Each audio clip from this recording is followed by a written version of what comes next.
Joining me on the commentary effort here at CEO is one Big D. I think you might have heard of him. I might be the new person here, actually. You know what? You've been around for a little bit. We're going to let that one slide. Man, I know we were talking about it before we went live. Yesterday was actually insane. You know, we still had like a couple key matches, you know, between Baylina almost putting Han Rashid into losers, literally last round, game 5, slivers of hell. And then even more so, I believe it was, there's one that I was missing. It was, I believe it was Brosif. Oh, it was Brosif versus BigDaddyG. Yeah. Literally one touch from either of them in 2-2 last round. And by the way, speaking of BigDaddyG, that's what we're going to start off with immediately. We're not wasting any of your time. It's going to be BigDaddyG against HoneyBee, top 48 winners. Are they fighting for the haircut right now? Why are they both so clean cut? Yeah, incredibly clean cut. The rest of us to shame. Hey, you know who else used to be clean cut? That character Cabal back in the variation. I hate that you said that. I knew that was coming too. All right, so now this is going to be interesting because HoneyBee, we mentioned yesterday, he has this really interesting playstyle where he's pretty much all about these calculated risks, and I wonder how that's going to play out going up against BigDaddyG, because we know BigDaddyG is actually really great at the flawless blocks and just being patient. Yeah, so any gap, well exploited. Sonya juggles fantastic off op 2, right? It's something that you tend to see later on in sets, though. Early in the sets, you get away with big, risky plays. HoneyBee with a huge life lead now as a result. Breakaway comes naturally for BigDaddyG. Very resourceless, though, fighting in this round. About a 50% life deficit, getting worse with the second. I mean, you take a look, and he was doing just like what we mentioned. It was a calculated risk. He was buffering that teleport, waiting for a projectile, and it just pays off for him. He has this like weird, almost like sixth sense to know when it just lets something rip. Grab definitely going to be taking that first round. And sixth sense comes to mind when we saw 2 high profiles over Devora low pokes from the Sonya forward 3. Forward 4, is it? Forward 4. No, forward 3. Forward 3, yeah, I think so. Not really the most damage, a 12% check, but I mean, discouraging low pokes is huge because Devora's whole game plan is using the length of those to jail you. Yeah, massive corner carry, right back to the standing reset. This is it's just oppressive. It's pretty much, for the most of this match, this has been in the corner. And then HoneyBee knows that sweet spot to stay at with Devora and use that range to the best of his ability. Yeah. Because now BigDaddyG's he's in jail. Like, he actually can't get out. Yeah, the sweet spot, of course, is not just the fact that you can stay close to the opponent in the corner, but they can't walk back, and so the range of Devora's normals becomes even better. She can corner you just by backing up and playing patiently. Oh my god, it's just letting these down twos. Okay, wow. That was dominant. Yeah. 2 rounds straight. I don't think HoneyBee fell below 50%. Ending with down 2, a lot of throws, right? Devora's kind of got this slow and painful death thing going. It's all about the little hits. That is what I'm talking about. I don't understand how he's so good at predicting that. Yeah, another 22% chunk and no punish on teleport that time, so BigDaddyG suffering, but he does find that flawless block up 3. Unable to make advantage of it, though. HoneyBee continues the corner's pressure. A flawless block in return, but HoneyBee didn't spend any up 3. I love that micro duck. You see, and now here's, oh my god, okay, I think he's starting to wake up a little bit. It is early in the morning, so we're going to, you know, give him the benefit of the doubt, getting the crushing blow as well. And just like that, look at the difference in life. Yeah, this one's going the way of BigDaddyG, I think. Definitely not worth spending Fatal Blow or anything for HoneyBee. Keep that resource around. Save it for round 3 where you know you'll need it, you know? And you know what, it's good that you mentioned Sonya being able to high crush, or whatever you want to call it. Low crush or high profile. Okay, so now I'm mixing the two. But the point is that it's not the damage, it's the threat of it now, because it's just constantly making you worry about poking. Now, granted, the way HoneyBee's playing, pokes aren't really the issue here. Yeah, I was thinking they would be more so earlier on in the set, but it's been a much more aggressive HoneyBee than I expected. Devora, long range normals, right? Look at this hit from so far away. And she does a lot of damage even before the breakaway here, thanks to this bug on the ground. So, you know, even 25% through a breakaway isn't so positive for BigDaddyG, who's suffering once again. Able to high crush. I mean, a couple more. It's 10% every single time. Granted, Devora does have 1,000 hit points, but now this is one touch. Oh, yeah. Oh, my God. That combo? I didn't even know that combos. Yeah, it was raw. I still think it could possibly have done more damage with one hit before, but it's still going to kill regardless. Devora's no, this is not. It's not death, not yet. Ah. Oh, well, now one Fatal Blow could kill for BigDaddyG. Yeah. Okay. So now a nice, strong answer back, but the issue here is that even with all those changes to BigDaddyG's playstyle, that was still a little too close for comfort. So I think he's starting to understand what he needs to do against HoneyBee, but now HoneyBee, I mean, who knows what he's going to start doing. If we didn't see any risk from him that time, maybe that's why he lost. So maybe we might see some little bit more wild stuff going into game number 3. Yeah, that's what I was. I expected character select here. We got some moves being switched around. Actually, I didn't get a. I didn't try. They do it so fast. It's so hard to say. It's actually advantageous for them, I think. Yeah, I think it is. They share the character select. I wish they would just do like like an online. It shows the time. Just put that in there, just real quick, please. But you know what? You have to give respect to both the competitors, right? They've been around for a while, whether it's online, offline, both, whatever. The mental is always really strong with these two players in particular. You don't usually see too much emotion, but the issue that we're probably going to be seeing is this sweet spot right here. It is, you know what, I had it in the back of my mind. I have a feeling, maybe the character loyalists can prove me wrong. This looks like kind of a rough matchup for Sonya, just in terms of the neutral range. It's very nice. We didn't see the ring cancel though, so no link there. And there it is. That crush is going to be so crucial in this. The more we see it, the more I'm starting to believe that it is actually the best tool for this. If you land 10 of those, Devora dies. I guess that's a good way to put it. Yeah, I mean, sure, it's only 10%, but 10 of those, that's a round. And we're seeing 2 per round quite often. Yeah, easily. Okay, just going for a little bit of block pressure. Yeah, you see HoneyBee take a little micro dash back right there, set up a whip punish for themselves. And now a lot of damage coming. Breakaways here. BigDaddyG trying to fight for his life. Could maybe do a big fatal blow combo. Yeah, and it just literally, it would have chipped out anyway. Just block string into the ovipositor and you're done. Yeah. So now, I expect HoneyBee to move up a little bit. He wants to keep that sort of sweet spot range if he can help it. Yeah. Hey, that mattress back there, that's a corner escape interactable, isn't it? I believe so. You know what? And that's the funny thing, too. I don't see a lot of people using the corner escapes when, honestly, BigDaddyG could have been out of this corner 10 seconds ago with 30% more health. Yep, and you can see that he's got both the offense and defense bar. You can't forget that those do, of course, cost both bars to use, but I mean, it's just not really at the forefront of people's mind in MK11 in particular. The interactables don't quite. That is just so dirty, man. I love it. You see a throw could kill here. Oh, okay. What did I mean, you did call it. You did call it. You did call it. All right, the breakaway to follow up. I mean, there's not really much you can do. It's just going to be chip anyway. Now, HoneyBee up 2-1 on BigDaddyG, literally just answering back game for game. Now, I mean, obviously, if the past is any sign of the future, BigDaddyG is going to tighten up. We're going to see game 5. But after what I saw, it's like HoneyBee now, he'll stay in the mid-range and then just rush him with the forward 2 just to kind of shimmy him a little bit. And it seems to be working every time. Now I feel like BigDaddyG is kind of like second-guessing himself maybe up close. Yeah, HoneyBee Devora can show off these mood swings, right? But the BigDaddyG mode of Sonya, it's always got to be moving forward. The ring is really more of an anti-zoning tool. You had to have known. Oh, that hurts. Okay, so quick 30%. Wanted to make sure you got the most damage even if BDG broke. So they've traded chin checks now. Oh, nothing in the way of the punish there on the teleport. He's just making it safe. Well, here's a launcher. And nice. I think HoneyBee honestly maybe didn't break away. Kind of wanted that resource to be taken away from BigDaddyG. I mean, it's literally a one-touch game. Don't get it twisted. HoneyBee can kill with one opening, but thankfully for BigDaddyG, not going to happen this round. Yeah. And we are 1 round away from a potential game 5 just to start us off. Yeah. This is literally the first match of the stream.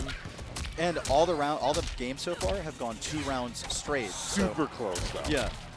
2 rounds straight, super close, you know. And this could be the one maybe where, I mean, right now it's looking like it's going to be 2 rounds straight again just by the life lead. Of course, we can't count Devora out, can't count HoneyBee out. Oh, misses up the ring cancel there. Yeah. Still has some decent positioning. Very nice, flawless block. Going for the setup. Regardless of the breakaway, the setup still comes out. It's such a strength of Devora. It really is just the epitome of your game plan as a whole. Yeah. Listen out. Yep, it's the safe. Covering fire from the Bug Army.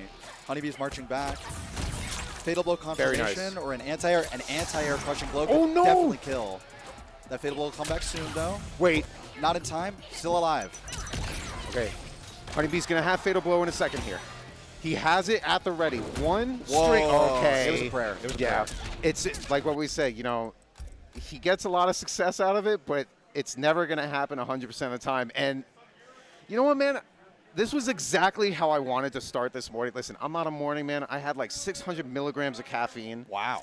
Yeah, no, yeah, That's it's really incredible. no, it was literally a black coffee with 2 shots of espresso. Oh my god. Yeah, I'm off the edge right now. But Game 5 for the first set of the entire day. Reminder, this is going to be on this stream. It's going to be top 48 with a couple breaks here and there, leading all the way into top 8, and then top 8 will be later at 4 p.m. Eastern Standard Time on the main channel, main stage.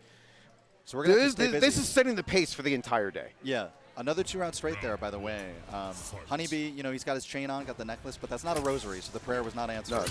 No prayers today. But now, Game 5, I'm interested to see how this goes because this is literally, I mean, both these characters have such great up-close game in their each respective way. You know, Sonya obviously with the mix, but the way HoneyBee has mastered these setups and these flawless blocks, he's been doing really well. Yeah, he and his brother Biohazard, huge proponents of the anti-air flawless block up 2. You love to see it too because you can always set up bugs, get some nice setups after. And a nice whip punish using back roll. A lot of people just forward roll. HoneyBee loves the back roll, takes advantage of the Devora long range normals for unique whip punishes.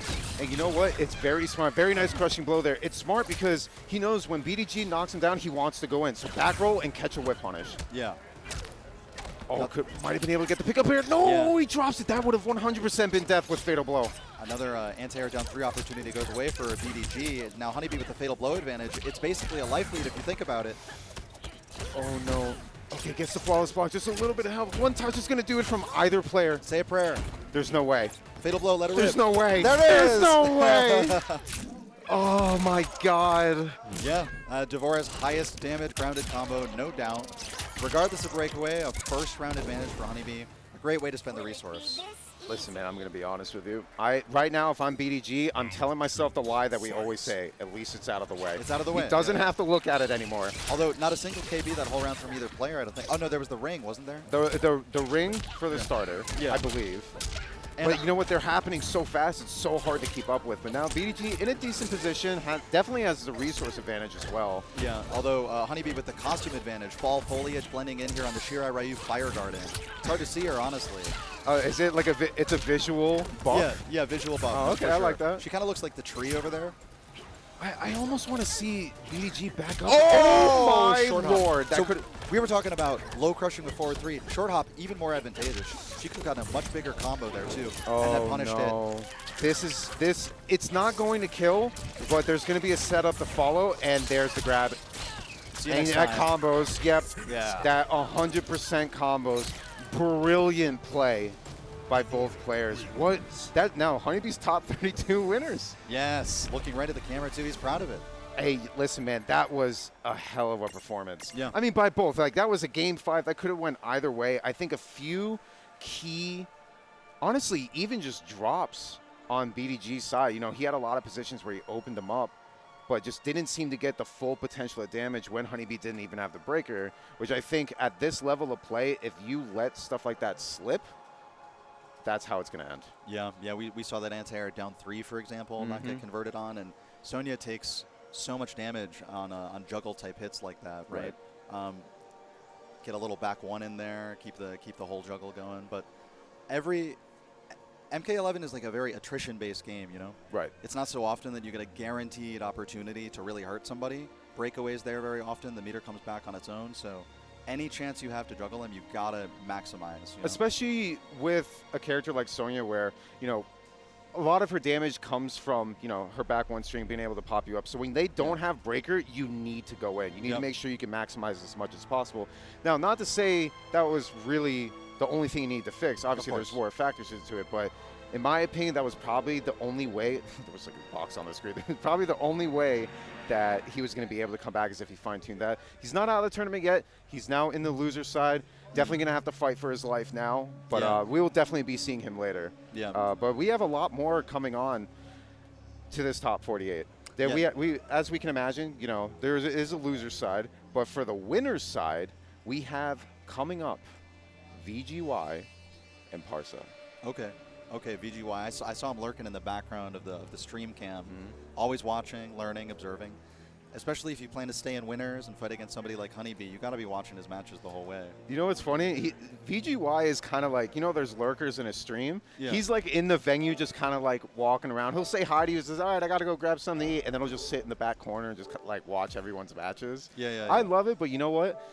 For someone that's flying from that far away, Yeah. I would be doing everything I can to be ready. And this is going to be interesting because, like we said before, VGY obviously one of the most dominant players right now. There's just no question about it. No EU bias. I'm from the States. I'm telling you, VGY is one of the strongest players in our scene. He just hasn't really had his luck on American soil for a ton of different factors. You know, way back at ECT, he flew in. His flight kept getting delayed.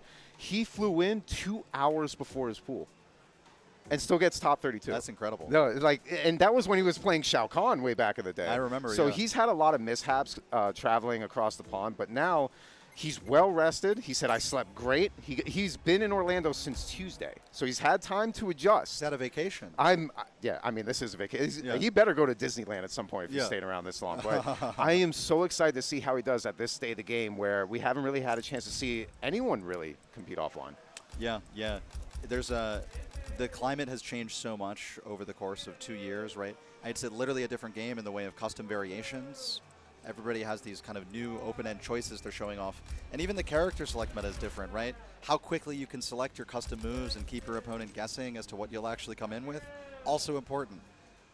So I actually have no idea who's... Oh, it's Shao Kahn. I see True Kahn loaded up. And I do remember you could type !bracket in the chat to be able to see the bracket in real time. Just a couple updates as we get ready to get their button checks going. I see Biohazard with a 3-0 over Han Rashid. RIP, that's loser side action, right? No, that is on winner's side. I see.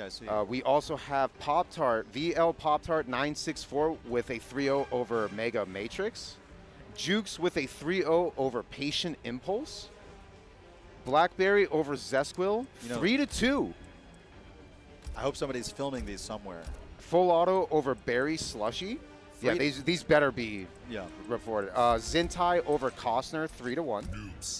I see. And I believe those are all the updates I have for you now. We'll try to keep those going, but again, you can keep it up to date with yourself. Just use that command in the chat.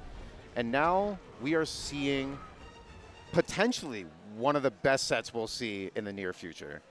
This future is becoming more immediate with every pixel on that loading screen getting full. I think they're going to skip the intros and get right into it. There you go. This has to be a button check, right? Yeah. Now wait just a damn second. Well, there is no way that VGY is going Shao Kahn, right? Some kind of crowd tease, perhaps. Nah, listen, there's no shot. It's not going to happen. I know, listen, I am one of the biggest advocates that Shao Kahn isn't even nearly as bad as people say he is. Yeah. But at the same time, if you play Johnny Cage to that level and the way that VGY does, you're not even looking at the portrait of Shao Kahn. Let's no see, way. How far away are they on character select? They're like oppositely aligned. I think they're on the opposite end. There's no way. I refuse to believe it. I mean, I'm going to lose my mind. It's going to be Johnny Cage. Yeah. Shades on the screen. How dare these youngins, man, are just trying to tease everybody. Yeah. Unbelievable. You know, I was spending some time with VGY back at ECT, our last big MK11 tournament.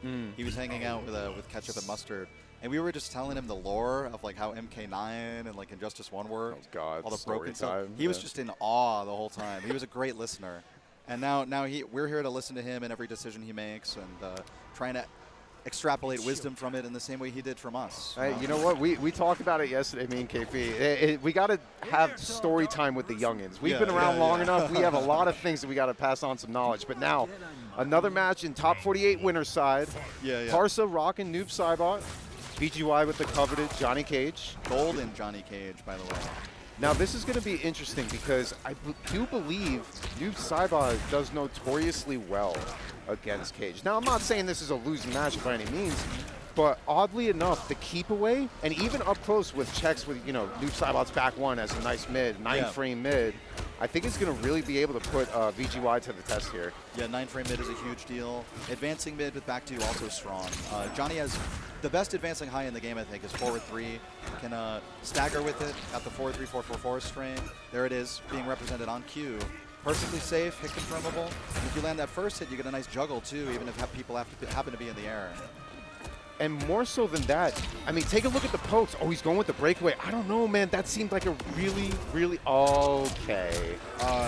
Even if that fatal blow landed, it would have been worse than if it didn't. Yeah, you know what? He needs to count his blessings that didn't hit. If I'm Parsa, I probably would have let that hit. I'm not gonna lie to you. Should have just stopped blocking on just reaction. take it. Yeah. You charge it up a little too. It was extra reactable. It's in my nature to let go of the block button. But now, like I was trying to mention before, more so than the mids and the zoning, Noob Saibot's pokes is okay. That's not necessary.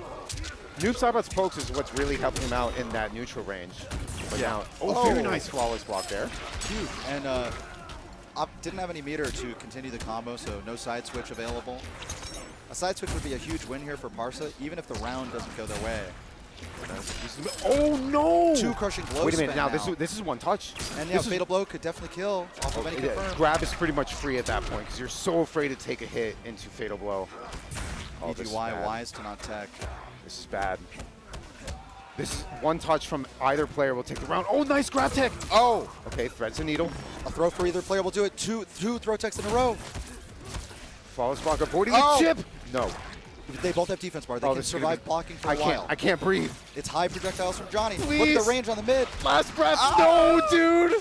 You cannot do that. Against a player like VGY who's going to be patient, that teleport was too risky for your own good. You see that VGY was out of defense meter too, so I think chip might have been the intention, but it just doesn't do enough on its own. Okay, now, back to the full screen game. I would expect this is where Parsa really wants to be. Like, every once in a while, come in with some block pressure, but at the end of the day, the pushback on pretty much everything he's doing is going to reset the neutral. Yeah. Right here, right, for example. There you go. That's pretty good Johnny range, too, though. You've got forward 4, back 3 is an advancing low, and forward 3 for the staggerable high. Some of his strongest options, but not quite the fast checks that Noob has. Back 1, of course, comes to mind. You're seeing a lot of, you know, like... Oh, my God, okay, that's going to do a lot. Breakaways here. There it is. Oh, okay, I like the idea. Just a little bit mistimed. The breakaway really does kind of slow things down. The gravity gets a little strange, but definitely the right call there. What do you know about armor breaks for Noob Saibot? Back 2? Back 2, yeah. He had the armor break going. Oh, no. This is still a one touch for either player, but the corner positioning by VGY puts him in a really strong situation here. But it's one touch. Nice down 4 check. Yeah, it totally keeps him jailed. Parsa blocks wisely. Now, he can't raw fatal blow. He can't. He doesn't have the life to survive anything. So that's the problem with the Noob fatal blow. You have to take the risk getting in range to hit confirm that thing. Otherwise, I think just one fireball even would have blown up his armor. Possibly. I think it's more... I think he was just more afraid of the shadow kick punish, realistically, because in that range, I'm pretty sure that punishes fatal blow. But at the end of the day, man, if you let go a block for 1 second, that portal of Noob's fatal blow is going to connect. It's one of the slower fatal blows, but it's still full screen, and there's no projectile that recovers so fast that it's not going to be a projectile punish. Yeah, really tough spot. Honestly, at that point, even though the teleport probably wasn't the right call, that was such a tough issue. Yeah. But now, his teammate, Herbs, came in for a little bit of Whisper Sweet Nothings. Hopefully it pays off for him. And it's not like he's really that far off. The first game was super close. Yep, both rounds. Okay, finally connects the shimmy, had to break away there. Okay. I tell you, man, it's even these little stray hits going into almost 21%. They add up. And the down 2 crushing blow, just going to cash it out. No reason to really leave anything on the table. Massive. Look at the damage. 45, and that was like, what, 2 clones? I think he's counted like maybe 6 or 7 for that KB. It's coming up. Next time you see a back forward 2, keep it on the mind. Okay. Okay, he didn't get the teleport convert, but even then, that's just a miracle in itself. But that can, oh my punishing lord. The forward 3. Didn't have the meter for the full combo, and breakaway was there for VGY as well. The empty jump in, he's trying to bait a flawless block on the jump in. Very smart. That's the level that we're starting to reach. There have been a lot of flawless block up 2s, especially when Parsa has the meter for them. When he doesn't, though, he tends to not anti-air at all. Very nice forward 2-2, connects. Decent damage, respectable, and the full screen positioning. Stealing the turn right after the poke cancel. Great way to keep your opponent guessing as to when you'll actually stop attacking. He's just poking him to death. It's just poking to death in the chip, and I guarantee you that's what Herbs was saying. Just stay back. You're being up close way too much. Every once in a while is okay, but you are being way too aggressive on Johnny Cage. Yeah. I think down 3, stopping, advancing forward 3s, and basically every normal, followed by just a classic Noob Saibot jail. You know, he'll hit you with throw or mid after jailing you with down 3, which has no pushback on hit and like plus 12 on hit too. He's just walking him down here. I like it a little bit more patient with throwing out the buttons. If I'm VGY, I'm looking, okay, I respect that. I don't really think it was necessary to go for the down 2. I think just go for the natural damage and get rid of the resources. Yeah, you know, them losing breakaway is a huge win. Next time you get to kill him, really. Especially as Cage. I mean, at least it's a restand and you're all the way at the corner. But still, VGY, comfortable positioning right now. And it's almost like he's playing okay, that was a back 3 anti-air. Yeah, stand 3. Which is so rare. Yep, back 3 is the low. Oh, that's right. Yeah. But actually, it's funny we were talking about back 3. I was expecting VGY to kind of bait out like a down 4, take a step back, and clip it with the back 3. I feel like that's coming eventually. That is a classic Cage whip punish. Every Cage player looks so pretty when they do that. It just looks so good. Yeah, and especially against Parsa and Noob Saibot, where the pokes are literally just doing most of the work right now. Yeah. That would really benefit VGY to try to sneak in a whip punish there. You know, another thing that automatically does work, this term we made up, auto shimmy, Noob 2-1-2, another hit right there. It always looks like he might be able to throw you after a stand 2 or a stand 1, and then the 3-hit strings are so hit confirmable for him. And they lead into at least 28%, regardless of what it is. He's just such a solid character. Just not talked about enough, but now VGY, a little bit of a life deficit. He's going to get the fatal blow for the cancel again very soon. There it is. But Parsa, he doesn't want anything to do with VGY right now. He wants to stay as far away as possible. Okay, had to break there.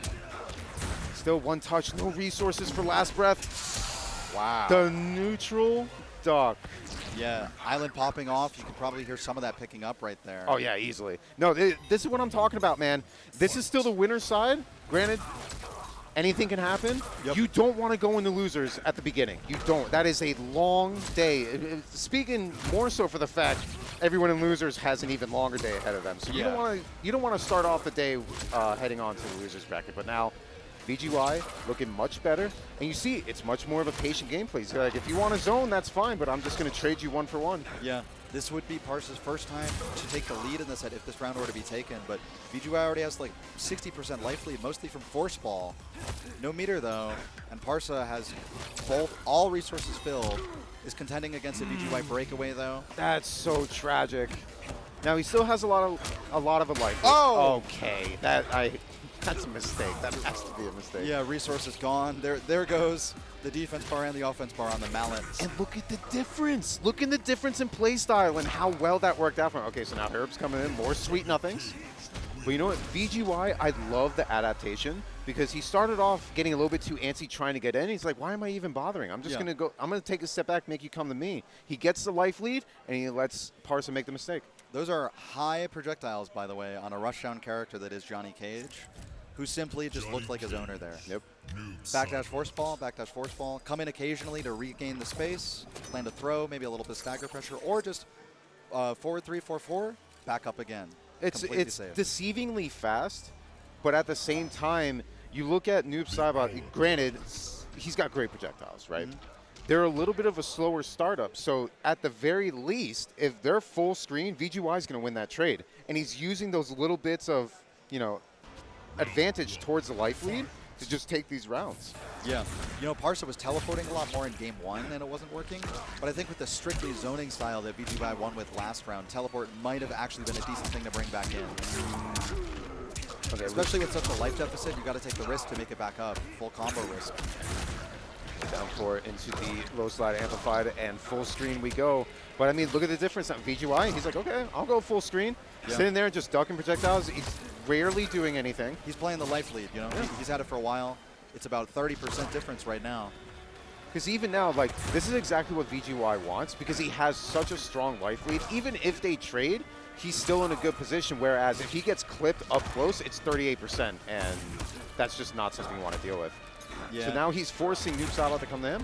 Well, I mean, one projectile amplify makes a huge difference for Parsa. 17% at the time on those lows. He's got another one at the ready, and the second one's coming back pretty soon. And then just checking with the pokes. It's just little pokes, little bits of damage to keep him safe, and he just backs off. Yep. Parsa's going to need to maybe try to flawless block that rising uppercut. Only way to get a punish on it is to flawless block it on the way down. You could tell Parsa's starting to get a little antsy. He knows he needs to get in, but he's having such a hard time doing so. Yeah.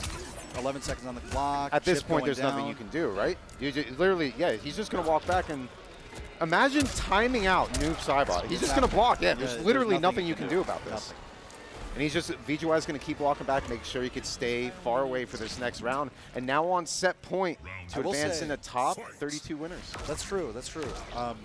Flawless or Fatal Blow does freeze the clock in this game, though. That is the one way you could possibly avoid death. It was a little risky just walking back, because if you don't react in time, worst way to go. That would have been so funny.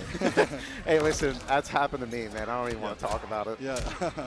So now, back in with a little bit more aggression. Like we said, VideoGamezYo is going to try and at least chip him out to get a little bit of a life lead, and he's just going to start taking a step back. Great with it. Yeah, ducking the throw in advance is VideoGamezYo. I mean, it's been basically 3 rounds straight uncontested now for him. Match point is the result. It's just little bits of damage. He's not taking any punish. Oh no, he misses the whiff punish. Yep. That could have changed the tides. Man, this is actually so bad. And that was going to be an armor break either way, so you actually can't even break out of that. Yeah, that was very wise. And here it is. 35 beautiful, delicious seconds on the clock. Won't even need them. And VideoGamezYo, very nice adaptation, and we'll be seeing him in top 32. Yeah, that set really sped up after game 3. And VideoGamezYo, I mean, it's continuing to speed up. I've never seen a person pack their controller cord faster and walk away. Honestly, that is like, I'm not gonna lie to you, man, I hate that. How fast? I feel like, no, wrapping the cord around, I feel like that's like not good. It isn't. For the cord, I feel like that's terrible. Guys, don't do that. It isn't. Listen, USB cords are cheap, but the pad, if you like mess up the port or something, listen, I'm getting out of hand. Point is, stop doing that. My eye twitches every time I see that. But listen to a tournament veteran. You take care of your pads. Bro, right? Think about it. If you're bending it, it's gonna damage the controller. No, like that's just like. Especially if it's still plugged in and you're wrapping it around. Yeah, like at least take it out and then you can wrap it. I don't know. Maybe his controller charging port is already so frayed and broken beyond comprehension that he just doesn't think it can get any worse. But now you're gonna risk it on tournament day. Nah, no shot. But congrats to them. We'll be seeing Parsa in the loser side.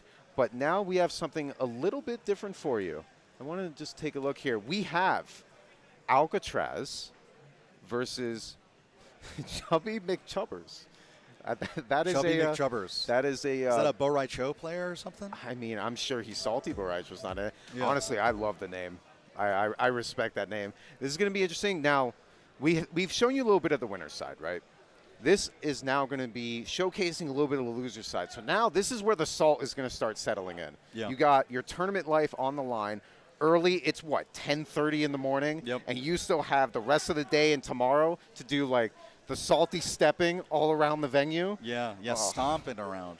You could be watching Top 8 tomorrow or Top 8 later today, and just still be thinking about whatever happened on this stream match right now, because it'll be the last match for one of them.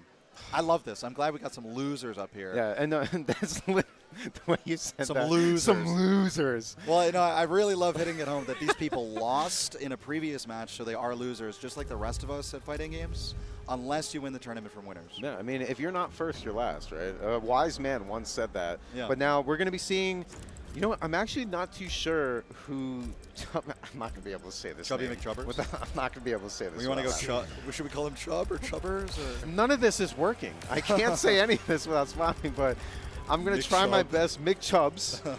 McChubs. Against Alcatraz. Alcatraz is definitely going to be going with Sonya. I'm not too familiar because I don't think we've – I know when I was commentating yesterday, I didn't have the pleasure to say that name, so I'm not too sure if I've had a chance to see him play. But at the end of the day, he's made it into the top 48, and now they're going to be fighting for their life here. So we know we'll see Sonya on the side of Alcatraz, unless you know. I actually don't. I'm unfamiliar. I have a nice little bit of a surprise. You might say I'm unfamiliar with the Chub as well. Come on, man. This is going to be tough for me, okay? I'm sitting here trying to get – they're getting ahead with their button checks. Okay, we're seeing Scorpion. Maybe. Listen, if it's anything today taught me, I'm not trusting anybody in the button checks. Yeah, me neither. Although, I mean, moderately optimal combo check happening. It's looking like an MK9 button check right now. Just like the old days, man. We used to have like round long, even in MKX, it was like a round long button check. Yeah. And it always had to be the coolest bread and butter combo you had. I would fight for first hit bonus just to make sure I could do my 2-bar combo and button check. That's actually pretty smart, I'm not going to lie to you. Just a couple more updates for you. Not really too much to talk about. Oh, wait, actually. Wait. King Gambler with a 3-0 over Deadly Rebel, and Forever King with a 3-2 over K7 Show-Off. So now King Gambler and Forever King will be fighting for their life in the loser side. I know. Oh boy, yeah, that's interesting. Yeah, but maybe we can get some more losers up here. Because you know, if it's going to be their last chance to show us anything, I want to see it. You know, the winners, we might see them later. Anyway, it's same characters. Looks like Chubby here is actually playing Scorpion. By the way, it's hard to conceive of anybody with a proud name like ChubbyMcChubers to be a loser, but anything can happen at a fighting game tournament. I can't keep doing this. There's no way I'm making it through this whole set doing this. But now, instilling some trust back into me, picking the character that he did pick in the button check is ChubbyMcChubers. Yeah. So Chubby actually showing us what a winner they are, getting their flawless, their wake up 3 blocked, and then mashing down 1 and having it work after it. Now, here's the thing, right? Alcatraz is no stranger to playing against Scorpion. Too easy. Once upon a time, did play Scorpion for a while. I think he still has Scorpion at the ready for this weekend if need be. Yeah. So Alcatraz knows what to look for, but at the end of the day, it sometimes can hurt you because you're looking for a Scorpion that plays the way Too Easy does, whereas Chubby is probably completely different. And look at these beautiful hit confirms. That's going to kill. Yep, absolutely. Okay. So that was a trip guard with punish with back 1, a normal, perfectly designed for such a purpose. Excellent mid, very hit confirmable, and this is of course teleport cancel Scorpion, so he can actually keep himself very safe on cancels like back 2 teleport and make it hit confirmable just with a single normal thanks to teleport cancel. And the whole MASH crowd, you hear them in the back. Yeah, remember when that teleport with the mid? I think that's when Too Easy was playing Scorpion. It made a little bit more sense back then. It would have worked right there. Oh, you know what? That was probably the right call. I think the gravity would have messed it up. Yeah, I'm not so sure. But everyone knows that if the combo drops from teleport, Scorpion's always punishable. Oh! You know what? I respect that read. Super close to paying off, but Alcatraz being at just the right height to escape that. Yeah, wow, both of them with a little bit of an awkward situation up there in the air. And a hit confirmed from Alcatraz, sealing the deal. You know, a big drop. Okay. Picks it up with an overhead. Okay. Alcatraz answering back pretty strong. Now you got the OD boys getting hyped. The crowd is starting to fill in. This is what, dude, this is what I need in my morning. Yeah, but see, where are the Chubby boys for ChubbyMcChubers? Stop doing this. Stop, you're doing this on purpose. All right, we'll call them the MASH boys. My favorite show from the 1970s. I don't even know what you're talking about. It's like a Vietnam War We're going to have to do an age check later, man, but we're not going to reveal that. Bro. All right, so now crushing blow, keeps it going, and now he's going to back off. I love the patience when he feels he needs to back off. He has no reason to be anywhere near a mixed character like Sonya. Yeah. And MK11 is a game where keeping the corner is so difficult because of options like wake up roll and lots of side switch options and combos that over pursuing and being over aggressive can be punished very easily. Just walking back, he has to force Alcatraz to come to him. And eventually he's gonna bait out movement and that teleport is coming! Oh! You ever high crush a low crush? That's like next level, big brain, 100 level intellect, 600 IQ. Jumping over the 4-3, very impressive. The breakaway was there for Alcatraz and Fatal Blow is still here for him too. Oh, but what's the rob, man? You know Sonya players with Fatal Blow. Yeah. You think you have the life lead, you blink, and then we're back at the character select screen. So we'll have to see. She can keep it grounded. Even off of something like back 1-4, it would kill. Even Very if the nice. low would kill. There it is! Oh my god. Okay, this is not going to kill though. It's, no you know that shot. load was 8%, right? That load was 8%. It's not going to kill. It's not going to kill. This last little bit doesn't do enough. Where's the... They got to hit the skulls, man. No, with the teleport! The read! Damn. They are screaming.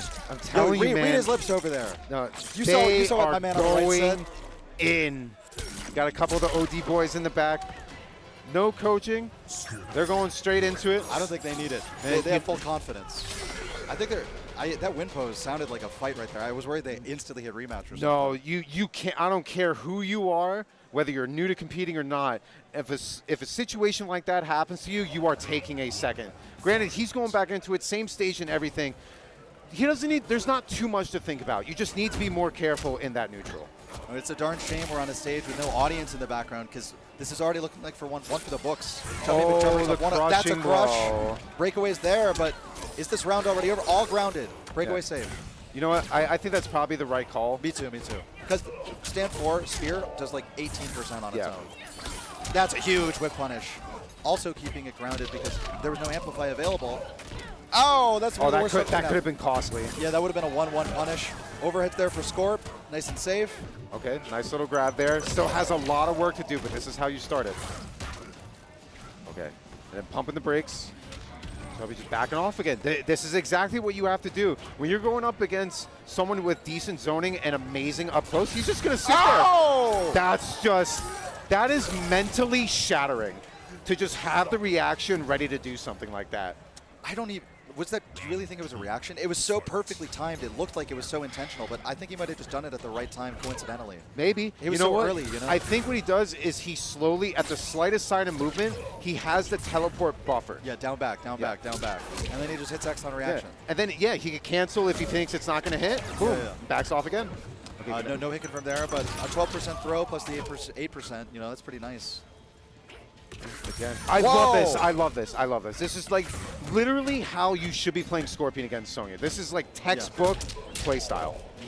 It's amazing. I've never actually seen raw teleport as the anti-air option, but it completely negates the jump-in approach if you're able to do it early enough. That's punishable. Full combo, and decides not to break. You know what? At this point, you have a round to work with, and one touch is going to let him be able to dish out full damage because on the other side of Alcatraz, not with a breaker yet, but we're slowly creeping up on it. Yeah. If Alcatraz does get that breaker, though, don't forget that Spear, stand 4, Fatal Blow does a ton of damage. But Breakaway's not there yet. Oh no, the punish! Oh, no. Plus on block. And no. There's the swing. No. Fantastic punish. That is literally, you were handed that round with the whiff of that Fatal Blow, and you drop the punish and lose as a result. And got punished for dropping the punish. With punishing the punish with a punish. A lot of missed punishes eventually led to one real punish.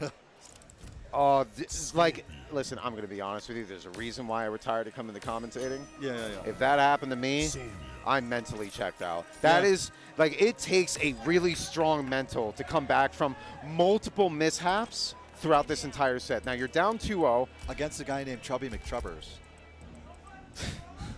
I'm not doing this. I have so many things I want to say, but I'm not doing it. Right now, man, forget the name. Yeah. This guy is on fire. Yeah. Actually on fire. And there's no gimmicks, there's no mix. It's pure neutral. It's pure neutral, pure spacing, and pure reaction gameplay. There was a guy shouting at me last night in an MK11 salty suite about how Scorpion Teleport just needs to be a mid again. But today I saw it used as an anti-air. I saw it used to create whiff punishes with the teleport cancel. I really feel like Teleport's the star of the show here. Combo tool, of course, too. I don't think Scorpion needs anything other than a player as strong as our friend here. Mr. C. Mr. C. I'm calling him Mr. C.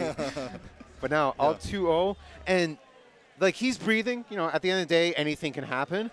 But, man, he's in a great position. Again, we need to remind you guys, this is loser's side. And we have Jade came out. Mr. C up against Alcatraz, up 2-0. Alcatraz busting out Jade. I'm going to be honest, man, I don't think this was the call. I can't imagine Purple Glow being such an essential tool against a projectile like Scorpion Spear. You mitigate Spear, but if he reads the Purple Glow, it's a teleport punish anyway. And it's the same deal. Yeah, I don't see Scorpion doing any, like, Spear as a zoning tool. You know, it's kind of like an anti-zoning read. So I don't really... I mean, it's not like he's been punished for Purple Glow yet, but I just don't think it's the strongest tool either.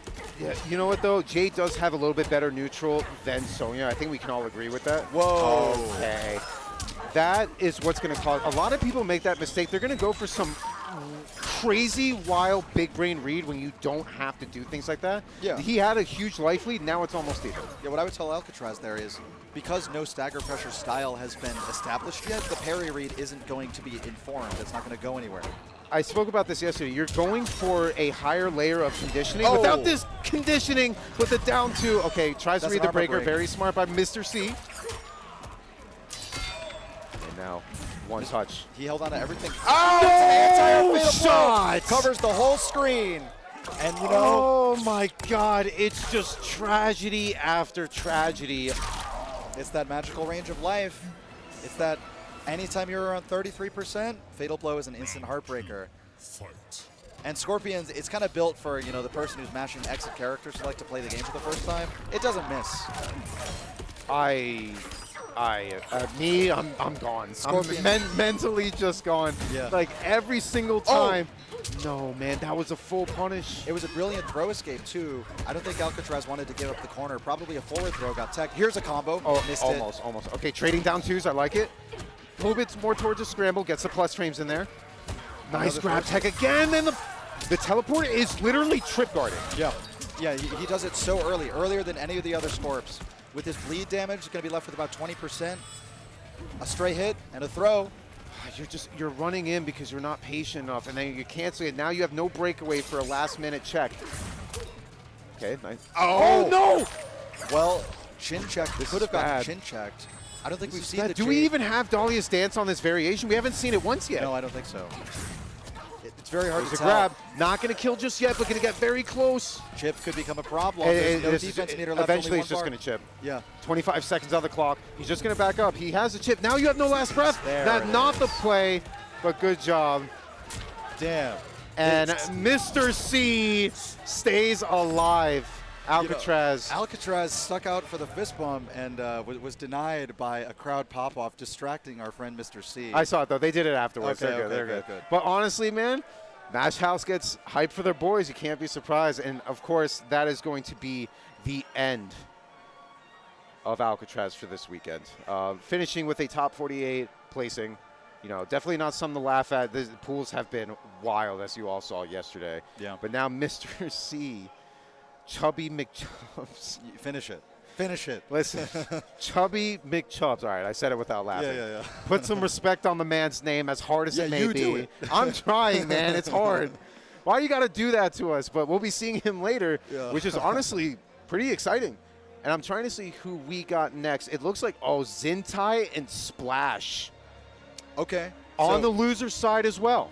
Now, Zintai is Shang loyalist. I've never seen him play anybody but Shang. The Kerry Tagawa Shang always. He loves the young man. I mean, Shang is a great character in the right hands. You know, he's definitely not someone you could pick up with and immediately do well. You got to really take your time with it. But then you take a look at Splash, where Kung Lao has always been in like this weird conversation of if he's actually like a top 5 character or not, because we don't see it as much. Yeah. But man, talk about perfecting your craft. That's Splash with Kung Lao. Yep. He's been playing him since day one. Probably. Was he in the beta? I think Kung Lao was in the beta. I don't know. But for a long time, right? And so he's been impressing us with like 40% damage, forward 4 spin combos forever. Oh, he hurts. He fully intends to do the same, and now he's got the custom variation meta backing him up. And to be honest, I actually don't know much about custom Lao these days. I only remember, what was it, good old variation 2, the just orbiting hat. Orbiting hat, yeah. Is it still just orbiting hat? That's essentially just what it is. Maybe a couple twists and turns here and there, but the gameplay of Kung Lao has pretty much stayed the same. Yeah, plays MK11, probably one of the best out of anyone. Is Kung Lao. It's a striker grab game at its core, and Splash has just perfected that with Kung Lao. So I'm very interested to see how this goes, because at the end of the day, you know, Kung Lao can definitely stay mobile and definitely stay in the air a lot. Yeah. But Shang and Zintai, with the Ermac lift, has a really surprisingly good hitbox. Yep. Could be able to keep Splash grounded, and maybe that could be the key difference. Can read some breakaways after Ermac lifting as well. I think armor break benefited Shang very greatly in that regard. And Shang also has air control from Corpse Drop. I don't exactly know what Zintai will choose, but Corpse Drop, I mean, it actually hits so much faster if you're already in the air. So you can read allow dive kicking around as a movement option and take 12% from him every time. Even just a teleport as well, because Kung Lao is... Oh, no, he actually goes down, doesn't he? He goes down, I think. Yeah, okay, yeah. I'm thinking of like MKX and MK9 where he goes up. It's been so long since we've seen Kung Lao. Yeah. You know what? That's a good thing then, because if he teleports going up first, Corp Drops is just going to land right on top of his head. Yeah, I'm interested to see the interaction, because there's a chance that he could almost be finished going underground and Corpse Drop still hits him at the end. Yeah, so it's literally just going to be Orbiting Hat and Mega Hat. So it's literally just classic. Yeah, it's just the He's same been the thing. same forever. I mean, honestly, that was the cool thing about the variation system is that it helped out some characters and other characters it didn't really matter that much. And Kung Lao was one of them. Which could be an advantage if you're a player who's been perfecting and honing their craft for such a long time. Right. And not to be distracted by the other Kung Lao moves. Orbiting Hat costs everything anyway, so there's really nothing you can change. Right. No, it's definitely a very resource-heavy variation to play. You know, you're losing a lot of meter every time you do that. Like you see there, that costs 2 bars technically to throw out that hat. And the defense meter, too. Yeah.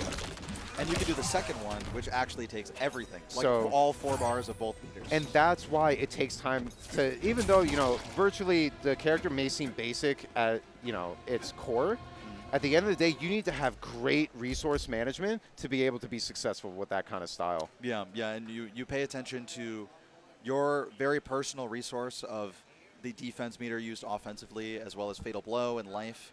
And the name of the game with Kung Lao, it's the 40+% juggles that you try to mitigate from getting broken away upon. Right. He armor breaks with his dive kick now, amplified dive kick. Yes. Nice crushing blow available on that. I think that was a strong buff because you rarely ever saw amplified dive kick before it was an armor break. No. Because I believe the crushing blow was you had to get it like 2 in a row? It was the dumbest thing ever. Yeah, I was going to say, I was like, that's like next to impossible. Like if you I got never that saw in a it. tournament match, that's just disrespectful. Yeah, 2 amplified dive kicks in a row. But he does do I think it was about the disrespect, you know? He like really pounds your face in after the dive kick. Getting KB'd on that twice in a row, I mean, that would annihilate me. I'd lose all my confidence. I think they're just waiting for the go, but I'm pretty sure they're good to go. Well, anyway, so again, for everyone that's watching, this is the loser side once again. So they are now fighting for their life, which is arguably, in my opinion, almost more exciting than winner's side, because this is where the real emotion starts coming out. This is where the pop-offs start happening. You get all the salt. Listen, salt in the morning smells beautiful. Yeah. Okay. I made sure to really salt my eggs and bacon buffet breakfast today. Like the salt, huh? Yeah, salt. Put some pepper and hot sauce on there. there. You had breakfast this morning? What time did you wake up? 8 a.m. My brother Ludi's alarm came on. He was like, yo, well, he's in the top 48 as well. Hopefully he's still doing well. I haven't been able to get an update on that. But yeah, we'll get it after this. No. 9 o'clock came straight here. Nope, no breakfast. Coffee and caffeine is my breakfast. That's pretty cool. I mean, I think America runs on that. And I think Splash is running forward right into this match, immediately confirming it a spin, and Zintai's holding on to the breakaway for now. Now, granted, we haven't seen Splash in a while in the offline setting. You know, he's had a hand injury, among other things. Oh, really? Yeah, so he's been gone for a little bit. He still plays every now and then, but he really had to give his hands a rest because I think there was an actual medical issue going on there. But before all of that, he went to one offline event. ECT, right? He got second. Or DTN. NEC. NEC a while ago. Right. Gets top 8. Nice. Amazing performance. And then we haven't really been able to see him much since. It was towards the end of the pro competition. Couldn't qualify for the finals. But now here he is again. So even though it's been a while, this is not a competitor that you want to mess with. Certainly not. But as we say that, Zintai, very patient. Big fatal blow advantage for Splash, though. Shang is right around that life range where it could be devastating if he got hit by one thing in a fatal blow. And the covering fire on Orbiting Hat. Beautiful. Makes it save 1 touch. Could potentially do it, or at very least get rid of Zintai's meter, but luckily answering back with the forward 2. Very nice and clean. Yeah. Not too one-sided, though. Definitely not. 30% in this game is literally a blink of the eye. A fatal blow. It could go away at any time. Honestly, this seems like a pretty great matchup for Shang. Yeah, Corpse Drop already had some stray hits, and Shang can actually catch people trying to advance forward against his zoning with his advanced normals. We saw forward 2 put in some good work there. Ooh, okay. Goes for like the breakaway bait, but still manages to get some nice damage in there, and then again, opening him up. That striker grab game is so strong. Oh my. And the momentum shift. Meaty spin, punishable on block, Zintai not blocking. I looked over at Zintai, his eyes just widened open. He's like, what the hell is this? You know what I think he was doing, or trying to do, was hold up forward to get out of the corner as a last-ditch effort at the end of the round. They're very valuable for a zoner like Shang. Splash's big W is both getting that round and keeping Shang corner. So, wow! Making the amplify of the corpse drop whiff on its own with an instant dive kick. I've never seen that before. That's beautiful because that gets him right in range, and technically that's his turn now. That's where the strike throw comes. Okay. And no breakaway available. It's literally just a couple touches, and look at the damage difference. Splash wasn't looking to You're confirm dead. that, but You're dead. you think? Oh yeah, dead. Absolutely. Yeah, Absolutely. Splash.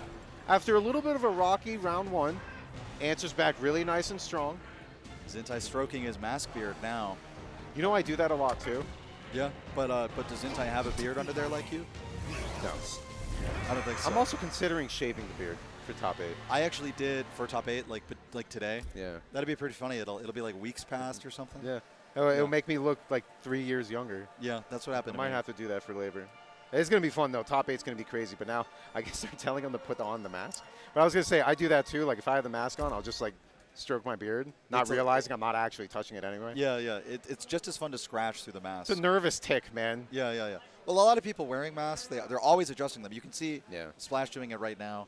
It's never quite such a perfect fit over the nose and the chin at the same time. Well, especially with those, the disposable ones, the strings start to get stretched out a little bit, and then it just doesn't fit your face anymore, which I think is why it's probably distracting him, because he has the mask on during the match, and it just slowly falls as he's breathing. Yeah, exactly. It is kind of distracting. I'm honestly, I mean, looks like he's about 6 feet away from anybody other than his opponent who's masked, and comfortably masked is Zintai. That thing even then, they're actually pretty far apart. It's the angle of the camera that makes them look super close. They're actually not that close, but definitely not 6 feet. No, yeah. we won't lie about that. Yeah. But again, you had to be vaccinated to even enter CEO. Right. You got to show proof of it. Commentators, we get to choose if we have mask on or off because we are vaccinated as well. We chose to have it off. I'm quite comfortable around my commentator friends. It's just we're all chatting each other up about how vaxxed we are. Yeah, really hyping up the homies, as they say. Yeah. But now here we go back into it. Splash up 1-0, but not too dominant. Okay, very nice start. Interesting. Unbreakable combo choice, but nobody's afraid of the Shang full combo hit confirm, you know? No. I don't think Splash was going to be spending anything. Yeah, I mean, Shang off of Hellsparks as the combo starter, you're looking at maybe 18 to 19%. It's not too much, but it's really the positioning that you want the most. I'm pretty sure his optimal is stand 1, down 2 off of Hellsparks. Yeah, it is. Yeah. And it's kind of hard. It's actually kind of hard. Yeah, because you got to do like a micro dash afterwards. Yeah. But honestly, I've been saying it the entire weekend. Just keep it simple. Sometimes the simple stuff is better than making it look all pretty just for maybe an extra %. Allows strongest string. The most unique tool to him, I think, is that hit confirmable side switch 1, 2, 1 or something. And then you're at that perfect distance and angle to actually connect with a spin with the side switch. So strong. Like then his corner damage is so much higher, and he accesses the corner on any confirmed hit. Okay, we're starting to see a couple more hat tosses out of Splash, just to kind of contest a little bit of that full screen game. Yeah. Because it does do a chunky amount. Yeah, it's like a 7% projectile. Very good. Good hit advantage, and Kun Lao with any hit advantage can instantly jump dive kick and but take the a lot of smoke ground. parry, a little bit too slow on the reaction there, but definitely has the right idea now. But even just telegraphing that, now Splash is going to be thinking twice about throwing those out. Yeah. I think Zintai won't really be committing to the parry so often. Splash can move forward so fast and just hit it with a real strike. Right.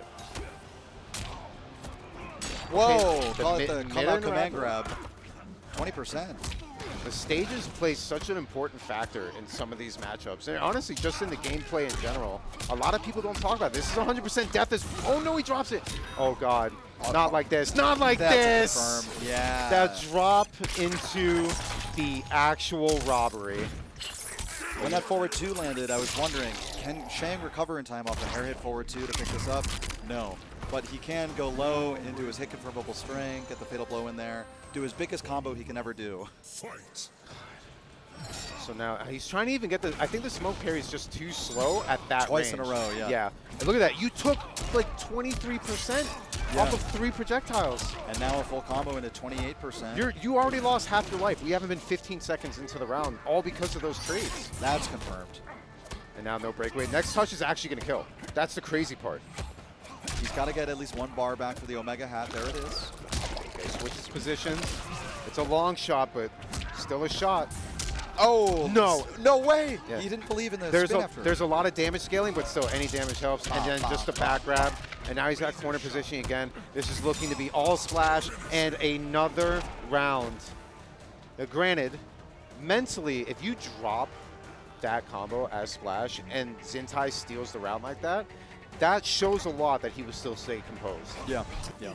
He's been, if you've played MK11 for long enough, you have been robbed before, and you're familiar with the kind of dissociative mood you have to continue on as a tournament competitor. Correct. Especially, we're playing first to 3 here, right? We're blessed with the first to 3 format. Correct. If you lose composure early, you will only make things worse for yourself as the set goes on. And don't get me wrong, you could see it in Splash's eyes and his body language. He's definitely feeling a little bit of nerves. He's trying to control himself with his breathing.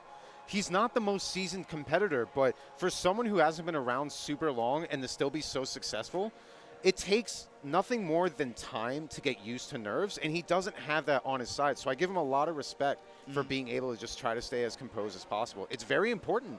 It is very important. And now the same thing could be said for Zintai, right? He's taking his time. He's not in a rush. I'm impressed. An Island member as well. He's got his jersey. Right. And headphones on, pure focus. Nobody coaching him right now. Not Herb stepped up a little bit just earlier, just for a quick word, but it really wasn't that much of anything. Yeah. I believe the coaching rules, you get one designated coach. Cool. And I think you get like 30 seconds or a minute. So Herbs is all of Island's dedicated coach. Yeah. Makes sense. He is in top 48. I just don't know if he's still in. I'd have to check up on the bracket, which all can do. Exclamation point bracket just as a quick reminder. But now, Splash up 2-0. Comfortable position. Now, we did see Zintai actually get one of their first smoke parries, but the second attempt of this round was the worst one so far. Full combo punished by Splash. And now a side switch. Breakaway's there, but the life deficit is so severe that Zintai's not even spending it. Making the long-term investment, trying to roll out of the corner, and then Splash immediately re-corners with a crossover jump. Zintai fighting for the space, got the 1-1-2 check. Get it back to mid-screen at least. That's a Pyrrhic victory. Okay, very nice pick up there. Still has a lot to go. But Back one touch in the fatal blow Yeah, will that's what do he's it. looking for. That's why he And that's all it takes. The 2-touch hit. Beautiful. And he's hitting these skulls too. He's really making sure it Oh, kills. you're 100% dead even without the skulls. Absolutely. Very nicely done. God, these rounds are so close. I'm really impressed. Zintai made that comeback purely with just fatal blow and fundamentals. He didn't even need to spend defense meter, no breakaways, nothing. Very nice. I think he's going to go for more of like, not really a zoning approach, but staying right outside sweep range and then checking with down forwards and forward twos. I think that's how it's going to go. Oh, that was a wake-up 3 attempt. That was instant wake-up jump kick. Now look at Shinnok in the back there. He's so hyped to see Hell Sparks represented. Straight out of the ground. Or maybe he's jealous, I don't know. I'm not really too sure, but either way, right now, Zintai's looking pretty good. These are not trades in his favor, though. Okay, there we go.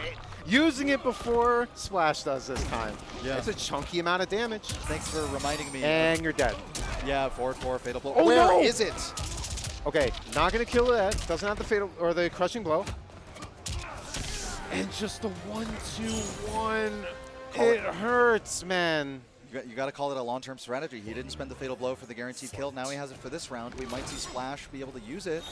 We know Kahn can do insane, incredible damage with it too on forward fours. And it's the differences in damage with these projectiles is what's helping Splash keep a comfortable situation in terms of life. Had to spend the breakaway there. Very nice punish. No Amplify really to work with, just had the bar right after the combo. Okay, gonna extend it here. Just a little bit of damage. 16%, I mean, it's still respectable damage, but definitely not as strong as, let's say, if you get opened up by Kung Lao, so. Yeah, among the best in the game, though, for the full screen combo. Covering fire. Ooh, that's a little too close for comfort. Oh, no. Now, here comes, there's no breakaway. One touch after this, and it will be death. Yeah. Breakaway is back now, though. But a grounded combo will kill on its own, so nice it doesn't plus matter. frames. I feel like the fatal blow is coming. He's gonna take the hit of armor. And he's just got the safety now. He's just gonna go for it. Oh, he's dead. There it is. And what? So it's the breakaway. It's the breakaway. And the pop off, the mini pop off from Splash, beautifully played. That was. You know what? Granted, I say this all the time. This is a perfect example of a set that does not reflect. The score that doesn't reflect how close that set was. It was a 3-0, but at any point, that could have went in either way. Yeah, most of those rounds had around 30 seconds left on the clock. Patiently played. You know, Shang, of course, does slow down the pace, and you expect Kahn to kind of speed up the pace generally as a character expectation. But Splash played patiently enough. We saw him walking. When he didn't really just like dive kick willy-nilly. Kahn Lao's not really that kind of character in this game. He's kind of playing like a grounded truck and hitting like a truck every time he Right. could, too. I feel like breakaway was hardly a factor in the whole set, honestly. Not too much, really. And you know what? And it goes back to what we were talking about before. Splash's resource management to be able to have breaker and not use it all the time on pressure is really impressive. I feel like a lot of people don't realize that it's actually really difficult because if you break away, you now have to switch up your entire game plan around the 2 tools that you have because you don't have the resources to actually use them. Yeah, yeah. Yeah, that's actually so true for specifically Kung Lao players. I saw, too, when he did have a defense meter sometimes on Wake Up, he was doing Wake Up 3 to great success. Right. None of those were punished in any capacity. 2 of them almost picked up a small combo off of the single hit Wake Up 3 in the air. That's a bit of a privilege, the air coverage on a Wake Up 3. I think only really Kung Lao and a few other characters have that. Oh, no. What do you see? Oh, no. Denzell? DJT versus Pure in the loser's side. Now, I'm no anti-masker, but let me say that it's a darn shame that we can't see those Denzell Terry teeth and that big smile while he plays the whole set this time. You could tell, though, that the face is there, but more importantly, with the mask on, I want to see the Bernie. A lot of people don't know DJT for his Bernie. He did that way back in MK9 at MLG. Way back. Oh, you know what's crazy? It was people 2012. don't even know that. It was literally 9 years ago. But ever since then, he did the Bernie once. I think it was back then in MK9 Sub-Zero, his X-Ray, which is what it was called at the time, had a cancel, right? It was a cancel that you could actually charge up and then dash cancel. Slivers of life for both people. He Sub-Zero X-Rays, cancels it into the grab for the win, and just... Yo, talk to me about Sub-Zero 214 X-ray dash cancel back throw. I don't want to talk about it. Oh, my God. That is actual nightmare fuel. But now, like we said, DJT, one of the most well-known players in our scene. You know, he's literally won a CEO before. Yep. He's won multiple tournaments, insane amount of top 8s throughout both tons of installments of MK, and I believe Injustice as well. Don't forget that Green Arrow Injustice 1, Evo Year 1 Grand Finals against KD's Aster. A lot of neon on that screen. Right. Superman lasers versus Green Arrow, Green Lantern, Green Power, whatever that is. And shout outs to DJT's brother, Malik. Yeah, MIT. Yep. He's doing a lot of life stuff right now, but both of those brothers, the brothers in themselves, are just super great competitors. Yeah, Malik also plays anime fighters like Yes. BB Tag. Yeah. I know he's a force in those games. The brothers are both very respected. Now, more importantly, we have Rain on the stream, probably for the first time this weekend on stream. I'm not gonna lie, as soon as my eyes saw that he was in a yellow costume, I thought that was Scorpion. I hate it. I'm so glad they're going back to fighters. Like, I cannot stand Rain without the mask. Yeah, I don't know. It just doesn't look right to me. I need him to be purple, and I need him to have the mask on. Yeah, but Rain does have some pretty cool gear. I'm not going to lie to you. But now Pure, this is a tough opponent for, honestly, both of them, right? So DJT's been around forever. Pure definitely has a lot of experience in tournament scenes, whether it's online or offline, but not really to the extent of DJT. But the best reason I can say that this is going to be an amazing set, these are 2 coveted masters of neutral and patient play. That's literally what DJT is known for. And what I saw out of Pure yesterday, I could say the same for him. Excellent. Well, it was a rush to the KB for the first hit of the entire round for Pure. A massive life lead, and a great way to get it. Totally breakaway safe. Love those grounded KBs. Okay. There she Virtually goes. safe. Yeah. Oh, this is gonna turn into an anime battle at some point. Yeah, they both have some high-flying moves here. Okay, goes for the guy. Very smart. Nothing too flashy. Just keeping it nice and simple. This is the layer that you have to start out when you're playing.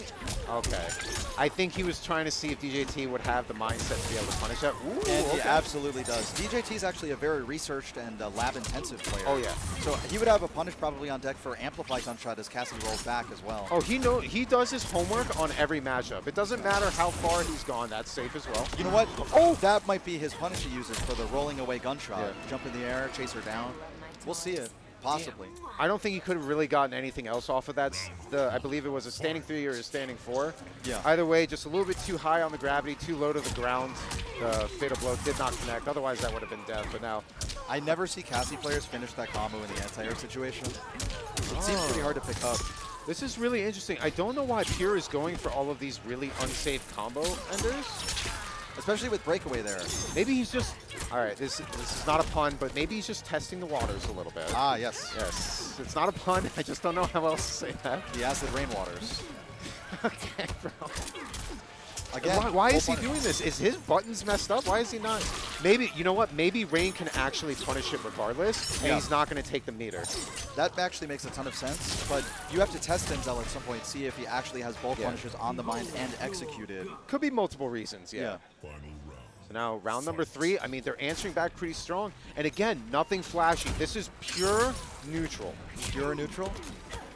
God, I swear I'm not doing it on purpose. Testing the waters in the pure neutral? I'm literally about to leave. I'm about to leave. I swear it's not on purpose. I'm sorry. Somewhere in the world, Aquaman is smiling. Yeah, I have no doubt about that. No, he does it all the time to me. I can't stand it. But now, the grab, trying to even out the life lead. You know, he might not even be watching this and he's smiling, but I bet he is. And no, his eye is twitching. He knows something is happening that he needs to be seeing. Somebody making a pun. Oh my God, that traded. The forward 4 trade into forward 4 actually connected as a full combo. Yeah, maybe keep an eye out for that. He can pick up a full unscaled double forward 4 starter. I mean, that would definitely hurt. Oh no, okay. So that's twice now. We really haven't seen the combo finish on the anti-air and amplify gun. This is so bad. He had the chance to close out the rounds. And then one touch is honestly going to do it. And now DJT ducking the shots. DJT so patiently. Slowly, it's going to reach the point where chip is an issue. Not a kill just yet on the back grab. Down 3. Tries to go for the overhead. Last breath, and wow! Just a stray hit in the air by DJT. I don't even know what normal he pressed, but he caught Cassie trying to do a crossover jump. Makes sense to be avoiding the chip. That is so scary. Now, Pierre's going to take a step back. There's not really much to think about, to be honest. This is just the perfect display of neutral. Crossover there from DJT. Maybe trying to read a jump back. Flawless blocks twice in a row. Now he's just showing us his discipline and blasting the bass in the headphones. You know sounds great. It really does sound really good, especially on the bigger stages. CEO top 8 last year. I remember truly hearing the flawless block sound effect for what felt like the first time. Well, especially when they do it 2 times in a row. And you could expect that out of DJT because, again, he is a lab monster and a competitor all in one. It's like the best of both worlds, and you see it in his gameplay. He doesn't show you what he's labbed until he's playing, actually. That, I believe, is going to kill. Yeah, the Fatal Blow is surprisingly powerful. Also, the last little bit here is really what does it. Yeah. Also, 3-4 from Cassie. It's like a 9% starter, unscaled on 2 hits. Right. Yeah. Can't get anything better. Pure knows it. A little bit of a costly way to win a round, but honestly, man, it's a round nonetheless. And against that, you can't pull any punches against DJT. Yep, round 1 victories, you always got to take them. Yep. And Pure, I mean, Cassie's crush and glow game isn't so strong, so Fatal Blow matters a little bit more for her. But we still have down 2 KB available for Pure if you need. There it is! Yep. You knew it was coming sooner or later. Okay, has to break away. This match has been all Pure, but you can't count out DJT yet. He thrived. Brilliant okay. punish. I think he just figured that out. I think he literally was trying that and just figured out the timing for the jump over. It wouldn't surprise me. Either that or he just knew about that tech. This is what we're talking about. He does his homework, and it's so beautiful to see. Down 1 into the projectile. There, he could literally just do, okay, 1 block string, he's going to be able to chip out. But he needs to do it soon before. Oh no, he gets opened up by the 1-1-1. The shimmy, shim. And Pure answering back pretty, not too convincing, but definitely a strong performance. It was 2 rounds straight. The automatic functionality shimmy, one of Cassie's strongest tools. She actually has a really long delay between the 2nd and 3rd hit of the string, which gives players extra hit confirm time. So you never really see them dropping anything there. But DJT pretty unfazed. We always, me and KP and everyone, we always have a joke because we've known DJT for a really long time. He's a good friend of ours. You know you're in trouble going up against DJT when he plays with his mouth open. Oh, yeah. You know about that, right? The blank stare and just the mouth open, that's when you know he's fully locked in. We can't see it now, but I'm looking at those eyes. That's the sign of someone being locked in regardless. The focus on his eyes is such a sharp contrast. The veins on the side of the head, oh, he's ready. It's such a sharp contrast to his open mouth, yeah. you know, which may or may not be visible. That's actually a scary thing to think about. Yeah. Sharp eyes and an open mouth just looking at you into your soul. Yeah. I would be scared of DJT, but you know what? At the end of the day, we joke a lot. He's calm and composed. We got a nice quick close-up on him right there to see. So just so he looks into everyone's soul, yours, mine, and the chat itself. Yeah. You know, another DJT discipline that he's always been known for is fantastic movement.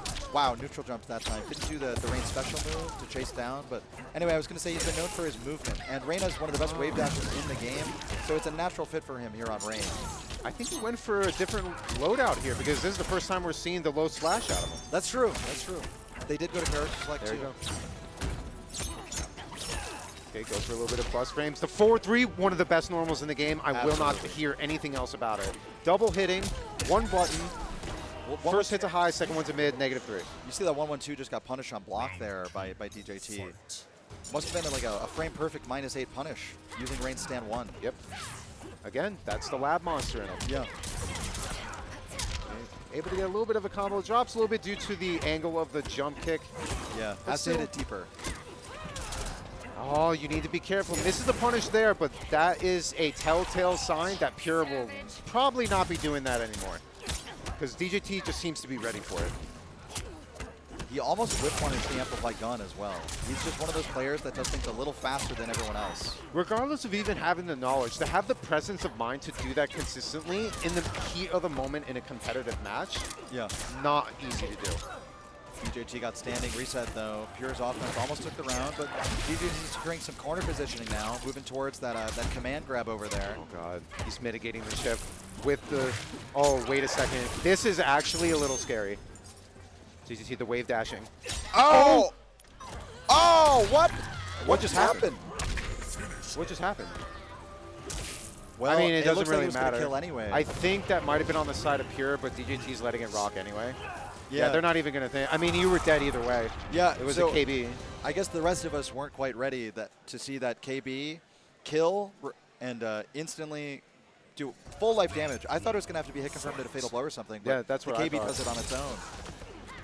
Either way, I mean, there's not really much to say about it. It's not like one of those, oh my god, what do we do? No, the match was completely over anyway. You know what?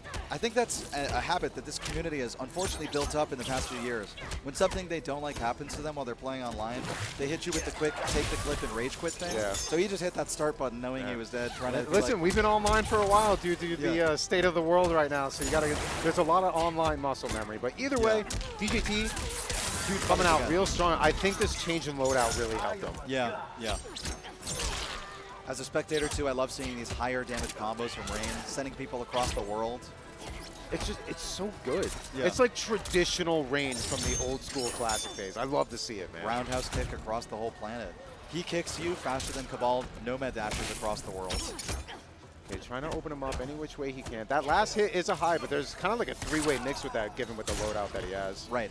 Special cancels really open up a lot of options. None of them perfectly safe, of course, but because there's so many different ones, it's always good. This is looking, DJT seems to be in his groove. I almost wish he went with this loadout from the beginning, but maybe he was trying something that maybe we don't know about with Sonya, with using the, you know, the I think it's called a rift slice or something similar to that. That's the air move? Yeah. Yeah. He really wanted to punish those Cassie air gunshot escapes, and he did get one and sent the message, but I feel like the message is being more firmly sent in all caps, bold text right now. This is all DJT right now. And I think what was really doing it is when he realized that he doesn't need those tools to whiff punish that gunshot air, he just switched. Yeah. Oh, wow, that was a crunchy sound effect. I mean, a wise man once said only a real master, but I'm not too sure if that's going to be today. And thus ends Pure's tournament life here in the loser's side of top 48. Well, it was a good long life. It lasted about 2 days, right? Can't be too disappointed. Hopefully he'll stick around. And you're falling to the hands of DJT. I mean, everyone knows about DJT. The guy's been around forever. Yeah, a fan literal favorite for sure. Tournament champion, multiple top 2, top 3 finishes, not even just top 8s. Like, yeah. That's just how it goes, man. But you know what? It would have been a nice scalp. Pure still had a great showing, so shout-outs to him. And that's it. Just top 48. We'll see DJT a little bit later. For those, again, as you've been watching, there have been other matches that have been going on off stream. We still have more for you to go, obviously. If you want to check out any of the bracket updates, ! bracket in the chat, and you'll be able to see it in real time. Bracket Runners is doing a great job with keeping that as updated as possible. Yeah, it's really nice to see. I got my phone right here. You do too. You do too. And, just to make sure. Yep, exactly. So while we are waiting for our next match, we will cover our time by shouting out our wonderful sponsors. Some of them you can see back here, but they're about to be full screen on your monitor. We'd love to talk to you about them. Going to talk about ourselves right here at CEO, Community Effort Orlando. You can support this community effort and look like a deserving member of the community in any of our CEO merch. Right now we have our phones out. We were just talking about them. We can take a picture of that QR code on your screen, which I did yesterday. I'm doing right now on commentary. And right now I'm back to the Gaming Generation store where we are selling all kinds of wonderful stuff. The hoodie is so clean. Yeah, I want that orange one. We got to match an orange next year. What do you think? I could make that happen. Just make sure you visit the website ceo.gaminggen.gg. Use the QR code. Pick up the swag. I'm going with the hoodie because that's usually what I wear. Right now it's a little bit too warm. But we're not going to do that. But Florida's hitting us hard. The next one is my favorite. One of my favorites, I say. I love all of them, but this one, I just like the black and green contrast. Yes. But the cool thing, we've mentioned this yesterday, but there's a story behind this. And the story is, in the first day of crowdfunding and raising, PG managed, Panda Global got over $1 million in the first 24 hours. Custom, all the way around. You can use the controller, even on the PC. So it's very much compatible. So make sure you go check it out, panda.gg, and go check out the controller. Unlock your potential is a wonderful choice of phrase for that thing. Yeah, exactly. Customizable controllers are all the rage. Panda.gg/control. CTRL, I won't even speak of that. But I mean, look at all the different features with it. Like, I don't really play anything with that requires a GameCube controller. Yeah. But if I did, that's what I would go with. Yeah, yeah. Gonna need that Nintendo Classic. And talking about all kinds of games that we are our guests in Good Ass Tekken. I love watching it, blasting the sound effects. I get to watch it every week thanks to this Tenno Media. They're putting on ICFC all across the entire globe. Right. So well deserving of merch for us to buy and support them. Good ass merch for Good Ass Tekken. I mean, honestly, man, like Tekken is one of the hypest things to watch. I don't know anything about it because it's too complex, but between the soundtrack and then the highest level of gameplay, it's one of my favorite games to watch. And the sound effects too. We were talking about how good Fatal or Flawless Block sounds in this game. Every hit in Tekken sounds just that big. Right. And again, same thing. Scan that QR code, 10-o.gg/merch. Get the Armor King one is too good. Yeah, that art all looks amazing. Yeah, too. it's too good. It's too good. And this is a good one. We mentioned this yesterday as well. This is going to be by the same crew as CEO. Shout out to Tong Lee. It's going to be on the West Coast. West Coast finally gets a little bit more love. Sometimes tournaments are a little scarce out there. Yeah. So Festival of Fights 2022, February 3rd through the 6th, $7,000 United States in pop bonuses. Go ahead and register smash.gg/FOF2022, or you could just go to their website at festivaloffights.com. All those games there. Guilty Gear Strive, phenomenal. Marvel vs. Capcom, huge fan favorite. I'm stoked to see that back. And Nickelodeon All-Star Brawl is kind of like the one that I'm eyeing the most. I want to see what that's like in a tournament set. It's going to be interesting. And then, of course, Deep Dragon Ball Fighters and Melty Blood and Grand Blue. Nickelodeon All-Stars, though, that's going to be the biggest tournament in that game's life, I think. That'll be the one to hope watch. It's not the only one. I want to see some high-end gameplay. Yeah, me too, me too. I've been waiting a long time. And then speaking of tournaments, this one is my favorite because a lot of people talk about, the fighting games. Granted, this Jabali's kind of helping put in charge of this, so you know it's going to be a good tournament. Over 15,000 prize pools. A couple fighting games at the bottom there: Guilty Gear Strive, Smash Bros. Ultimate, Melty Blood, and Smash Melee. So you can now register for those. Smash.gg/DHAnaheim22. Anaheim, for by the short. way. Yeah, it's on the West Coast again, which is good. But more importantly, the biggest thing to take from this, it's not just fighting games. We mentioned it. I'll keep saying it till the day I die. I am so stoked to see Halo. Yeah. Halo Infinite at DreamHack is going to be the craziest thing to experience. So if you're there and you happen to be a Halo sweat, who knows? I've been losing my training partners to Halo over the past few weeks. Likewise. I mean, it is fun. Let's be real. Yeah. Well worth it. And all across the country, West Coast, East Coast, somewhere in the middle, you can find local host Fighting Game Wednesdays in Austin, Texas, Bakersfield, Denver, Fullerton, North Brunswick, Oceanside, Philadelphia, and St. Louis, with the games you see at the bottom and Smash Bros. Ultimate leading the charge up top. Every Wednesday you can watch these, but more importantly, try and participate in them. They're cultivating a great scene over there. And, you know, it's kind of, it's interesting to see such national appeal for one brand, local host. Absolutely. Shout them out. Now, this is a cool one. So me and KP talked about this a lot. There's this wild, almost phenomenon that if you ever switch to a hitbox, there's a 98% chance you will never go back. And that's actually, like, we see people switch to hitbox, and I've never seen them hold the controller again. So you know hitbox is doing something right. Yep. Fully customizable. You can go to hitboxarcade.com/CEO. You can really take the execution and the customizing of your fight stick to the next level. And there's a lot of players, top players that use hitbox. I mean, Koano from Street Fighter V. Yeah. You got Super Akuma from Tekken, Cloud 805 from Dragon Ball and Marvel. Like, the list just keeps going on, right? So you know there's something onto it. If you're interested in doing it, maybe going with the fight stick point of view, check out hitbox, see what happens. Yeah, that controller on the right is the that's the cross-up. Diaphone uses this in Guilty Gear. It's got the mix of the hitbox-style buttons as well as a stick. Kind of the best of both worlds for the prestigious fighting game controllers. They're fantastic investments. And, you know, they have excellent tutorials on their website that show you how to do specific hitbox controller-specific shortcuts for inputs that are like cheat codes. Especially on Tekken. I've seen a few of those. That is too good, and that's why it's an emphasis on the customizability. Yep. Very important and very cool. So you could kind of like create your own spin on your own hitbox. Yeah, yeah. Would love to do that myself. I'm kind of getting tired of going through pads every week. Listen, man, I said that yesterday. I'm like, I don't understand that why my pads just disappear. Yeah, they're gone.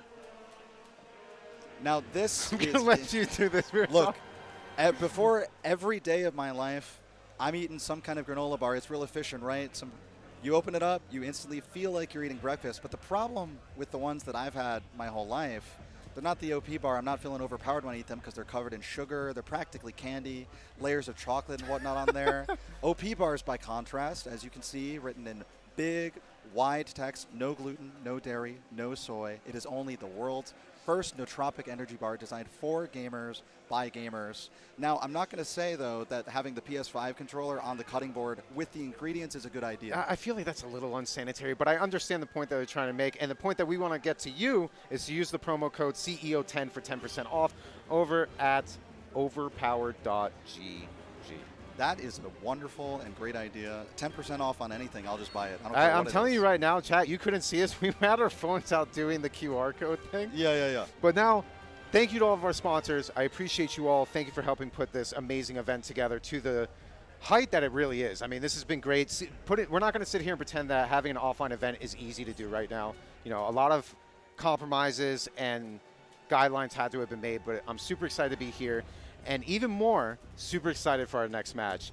We have one of the power hitters, the heavy hitters from yesterday, almost pulling one of the biggest upsets against Han Rashid. We have... There she is. CGL Kunoichi, Bailey Kahn, going up against Island's Shadow X. Now, granted, this is losers again, so they are still fighting for their top 8. Shadow X looking like going to be rocking the Kitana, which may work against it because Bailey does play Kitana as well. Granted, she's been going more towards a different direction with Jade, but it's there. This is one of those Edenian matchups, huh? Actually canon? Yeah, you know, the entire online Edenian community going wild right now. All 8 of them. Yeah. All 8 of them against the massive overhaul of the crowd with torches and pitchforks against Edenia. Yeah. But now they're doing it with a quick button check. Waz He's going to test, make sure the shout-outs to Waz. Thinking nostalgically about his 18-hour flight into his 18% in the upside-down BNB. land, yeah. Yeah. Where time is literally opposite. So it's what, 11:39 p.m. or like, you know, 2,400 hours I'm out so there? bad with that stuff, man. I'm just trying to do Eastern. I have bad enough time with like Midwest. And it's like I can't tell if it's an hour or 2 behind. We're the ones here putting on the event, right? It's on him to convert the time. Yeah, that's the thing. When we go to you, it's on us. But you're coming over to us. It's Eastern Standard Time, sir. Yeah. And you know what? I'll tell him the same thing about that damn metric system.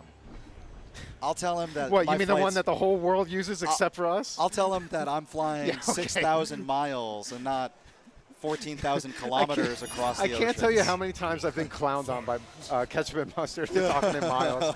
Yeah. But either way, here we go. Top 48 loser side again. We have Bailey Kahn rocking the Jade going up against Shadow X. As Kitana, this is going to be an interesting one. I expect this one to be much more slower paced. but at the end of the day, anything's possible. Yeah, by the way, Baylina is literally playing Highborn, actually not being dishonest with that custom variation hiding the moves, right? The names are 100% switched. Oh, okay. No doubt in my mind. Right, absolutely. So Baylina's been rocking Jade all week. Yeah. Also, I think when she has played Kitana, it has not been the Highborn kind of upward fan stuff. But honestly, Highborn's very good. Yeah, it's a variation that you might as well rock in a custom. Yeah, I think it's very good. Nice little back one there. So we'll have production switching names in a second, but Baylina is definitely player 2 as Jade. And might even be able to close this out. We're going to have to see who gets opened up first, because next touch will certainly do it. Yeah, definitely Fatal Blow here. No, he wants to. Oh, are you serious? We've seen this time and time again. Just spend it if it's necessary. It's looking more and more necessary. They're basically at even life. Chip is going to start being an issue. This might actually be Chip. Highborn Chip is amazing, too. Yeah, it's Chip. Wow. Man, listen, it's great that it played out for him like that, but that is a dangerous tactic to do. Among the biggest bets I've ever seen. And it's a round 1 bet, you know, that you wouldn't really expect that to be necessary in some circumstances. But having the first round is always a good thing, regardless. Okay, so Delia Dance keeping it safe. Those interactable. Ooh, nice read on the purple glow there. Turns out Kitana's boot is not a projectile. Interesting. I guess it does make sense at the end of the day. Even though she did go across the screen in a couple frames to make it hit, it is not a projectile. You know what? Baylina's doing a decent job with the pressure, but I want to see her mix it up a little bit more, because it's almost like a standard thing that we're seeing. You do the back 3 string into Delia's dance, or maybe you will stagger the back 3. But other than that, there's not really too much else going in there. It's been incredibly safe. We haven't seen a throw from Baylina, or really even either player. Just stagger pressure and continuing the block string. And Highborn gets a lot more mileage off of making you block than Jade does. Nice grab. And this round, definitely a little bit more on the side of Shadow X as compared to the first one. Not to say it can't be done. Wow. But it's going to be tough, because Highborn, with the chip there, the last fan misses, but honestly, just a drop kick should be able to do it. And he's just going to go with the back 1 as a follow-up to the mid, knowing it's his turn. Very nicely played by Shadow X. Yeah. And we'll just have to see how Baylina responds. You know, the 1-2-4 string was a good bet from Baylina. She's looking for that KB on the knee, making the big plays that you need to make a big comeback. It's informed, you know. You can tell she's not mentally out of it, even when there's a life deficit. No. And again, she's not a stranger to Kitana. Oh, God, that's always tough to deal with. Yeah. 17%, a little bit of DOT to add on to it. Yeah, Jade's bleeding. In addition to all that chip damage, it's a nice chunk. This whole game, the whole set has felt like one long Kitana block string, if I'm being honest. And look at that 17% chunk on one interrupt. It's just so good. And it's all unbreakable damage. All this chip and just keeping them standing. Breakaway is so irrelevant against Highborn. I mean, that's kind of a good thing, right? You might instead try to get some flawless block up 2 punishes. Jade has an excellent reach on her up 2, kind of like her down 2. So, damn, this is looking rough right now. Yeah. I'm not going to sit here and lie. Now, she's not out of it, right? She just needs to mix it up more. I want to see, maybe a standing 1 stagger, or the 2-1 stagger with Jade is actually very much useful. And I don't really see a lot of people using that. Yeah, you know, she also staggered 2-1 at MK9. That was like her 1 stagger. Listen, Jade and MK9 were slim pickings, let's be real. Yeah, wake up purple glow. That was it. Imagine having hyper armor whenever you want and still being bad. It's incredible. That's crazy. Yeah. Anyway. So now here again, it's just a lot of pressure. Oh, the down 1 tick grab off the interactable. So smart. Yeah. And there's the KB. And again, this has just been all Shadow X. You think you might see a character switch from Baylina? I don't know, man. I don't think it's the character that's the problem. I think she's just not mixing it up enough. I honestly would love to see a switch to Sonya, if anything. Yeah, I'm thinking. I think Sonya might be a really good call here. Baylina did play Sonya once upon a time. I know she still has it at the ready. Maybe not as top form as it used to be, but I think being able to mix it up in this neutral and up close is probably going to be the best idea. Ah, that's why you were popping up. Interesting. We're going to we have a couple more juicy matches for you here in the top 48. But right now, we're not done yet. Okay.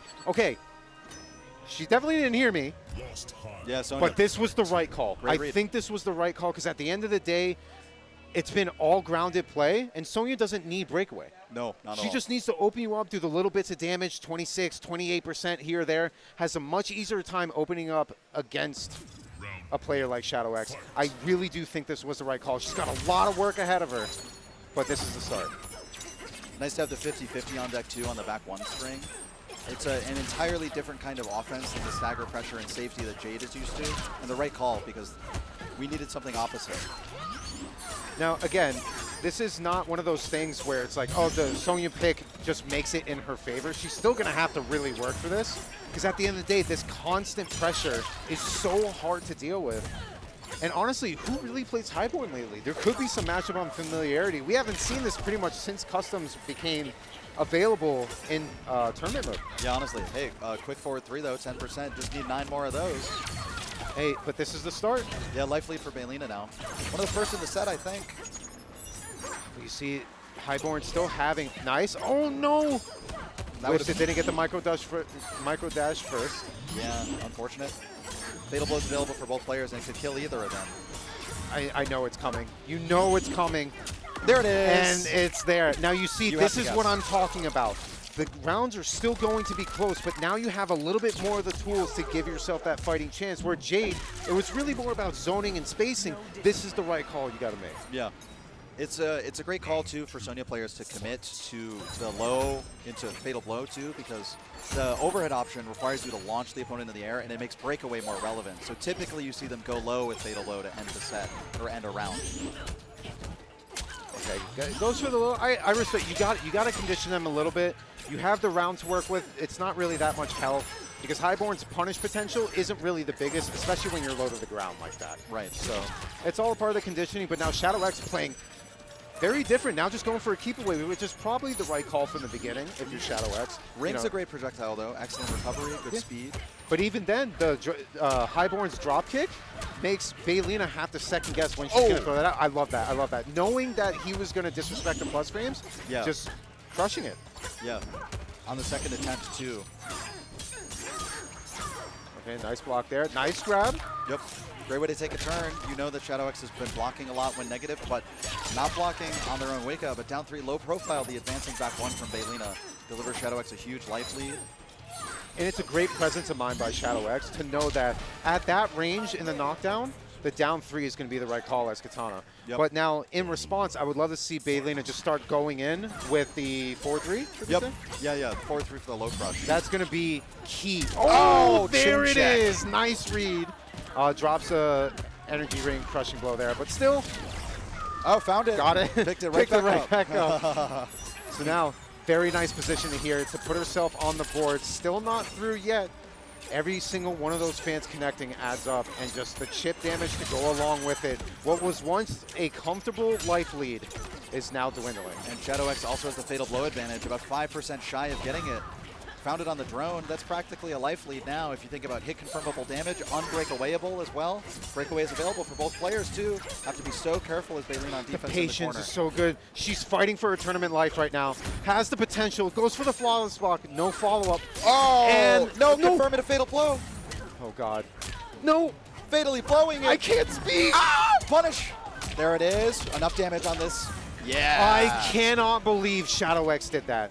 A poke in the Fatal Blow gave Baylina the fresh breath she needed to put herself on the board, and now this is where it gets scary, right? You're top 48 losers. You take 2 games convincingly. You made a crucial mistake, and now it's 2-1. That's literally a couple more mistakes from a Game 5 situation. Now, the Ninja Killa advice? Ninja Killa, both of them very good friends, and when you got Ninja Killa as a coach, it's a little scary. That'll accelerate your development mid-set and through the entire course of your career. I can hear the chat now. Whoa, where's Ninja Killa in this? What's Ninja Killa's thoughts on this? The man just came to have a good time. He didn't even register. Let the man breathe. Yeah. Probably breathing for the first time in this game's life, finally not having to sweat making grand finals. Let the man have a nice weekend. It's He's not always about competing, man. Yeah.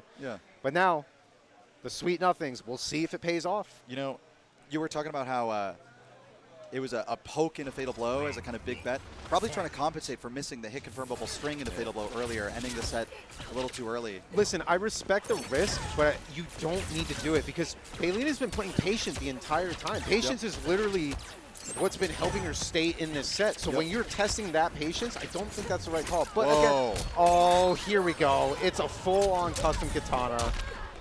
Yeah, this is totally different. I wasn't paying attention. It looked like Baylina wanted anti-air with back one, but it was just a little early. ShadowX got a full jump in as a result. No conversion, but finds a low crush. Nice. I want to see more of that. Yeah, nice. Chasing him down. Just go for mids, go for pokes, but if you go for a high, there is no doubt that ShadowX is going to respond with a down three. Oh, no. It was almost a ring KB right there. It would have killed on one shot. Oh, and the grab will do it. Very nice grab. And now ShadowX on set point again, but still a little too close for comfort. Not out of it just yet. Yep, both players have Fatal Blow too, so pretty much dead even in meter too. And now there's a little bit more. Now this version of Kitana, very nice crushing blow. This version of Kitana doesn't really have the same full screen presence. Overhead. Gets clipped. Can't forget about that. Okay, gets clipped. Not going to do too much damage. Okay, wait, actually, that did a pretty nice amount. That was the most amount of damage I've ever seen out of Kitana. With such few hits, too. Yeah. But now this is a little scary. That back one string is very terrifying in the corner. Oh, switches position. That's huge. No breaker. That's a kill. Yeah, see you next time. And here we go. Potentially one round from a game 5, just like with yesterday against Han Rashid. Running it back reverse 3-0 would be quite an achievement. I honestly just want to see game 5. Yeah, I'm not biased. I'm trying not to be biased. Oh, nice KB by ShadowX. Yeah, we can't will it into existence yet. Beautiful chase down. What can she armor break with? I feel like the breakaway was definitely coming there. I don't know. It's nothing really that crazy with Sonya's armor breaking. Yeah, yeah. Just kind of has to accept that sometimes they have breakaway. Didn't amplify. In the corner, gets the ring cancel. Oh, see you next time. Didn't have the meter yet. Didn't quite build it in time. Oh my God. Are we going to see a game 5? Oh, the armor break! Fatal Blow just instantly died. There's no way. There's no way. Connect this cable again. Stuffing the stuffing the Fatal Blow with a plus frame move that happens to armor break. How often do you see that? I mean, it's an informed decision because that could have killed her in one shot. But oh my God. Oh, we're going right back into it. Yeah. He's keeping the same variation. This is sick. Yeah, crowd fully forming around this. Everyone is standing up right now. We are at another game 5. This is Loser's top 48. Loser is doing the salty sit for the rest of the tournament. Winner continues to fight for their life. And right now, it is just a trade battle back and forth. A trade's definitely going the way of Sonya right now. If you keep landing both rings like this, I mean, the ring just recovers faster than the high fan, but Baylina stood up into one, and that's a big life lead now for ShadowX. Okay, canceling that save. Doesn't want to try and get punished. Again, okay, nice 1-2 into the convert. No breaker there. No. That was going to be death either way. Very smart to save your resources. Nice patience from ShadowX. Yeah. Yeah, I also like that Baylina didn't commit to the third hit of that launcher string. Clearly just using back one as a footsie tool, not as a mix-up in that circumstance. A little bit more of the full screen game. Now, hopefully... Oh, drone got full punish. That's going to hurt. No breakaway this time. Because the armor break is always a threat. It's part of every single combo. Yeah.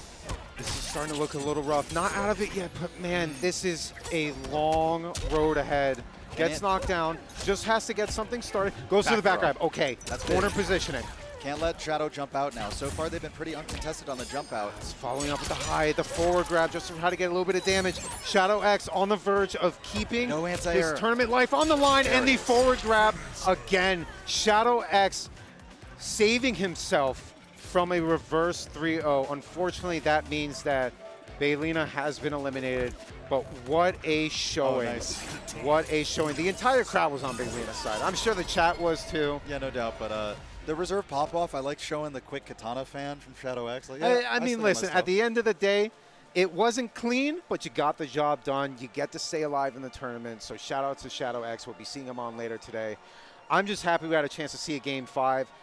Regardless of the top 48 placing, which is still good in itself. Let's not kid around and say anyone could just register and get top 48. That's not the thing. No doubt.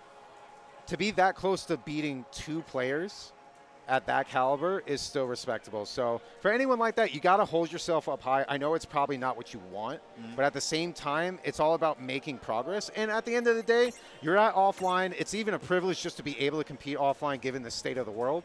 Yeah. I think she should be able to hold her head up high. It was a great performance this weekend. Kunoichi Factory put out some great players, and I think the caliber of that show is just fantastic. Just maybe a few key anti-air moments away from winning that set. Right. At the end, especially jumping out of the corner became a big problem. Oh, God, I can't be screaming like that. I'm going to lose my voice. But that being said, we're going to be taking a quick break, run a little bit of ads, give us a breather, because God knows damn well I need it. Yeah. We'll be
The most important thing for me is drama.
Hello and welcome back to CEO. We are now in the top 16 section of the bracket. That's like closer to the title belt. Yeah, this is so good. So good. We've got a dilemma. I've been watching a lot of things just in the back corner, keeping it real tight. I'm going to be real EU for this one, so we're going to take it down to a smoother pace. My English isn't as clean as yours. It's the accent, I swear. Well, I'm accented now because I'm with a European. Anyway, forgive me. I just watched off stream. DJT reverse 3-0 over Deoxys. Splash just survived and almost reverse 3-0 from Euphoring. And obviously they've seen the stream. Chile is alive and well. And Mighty Unjust catching that 3-0.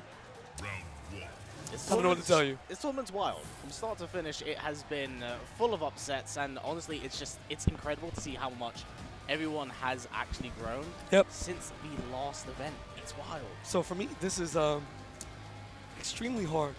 Me being like a pseudo-Canadian, right? Canadian wife, Canadian child. I really enjoy ParsaHP in his gameplay. He's one of the homies, actually. I think I talk to him like almost every week, at least through streams and the like. But he's going up against ODFullAuto. I met FullAuto in 2015 in this very venue when the OD boys showed up for the first time. Central Florida. They live maybe an hour or less away.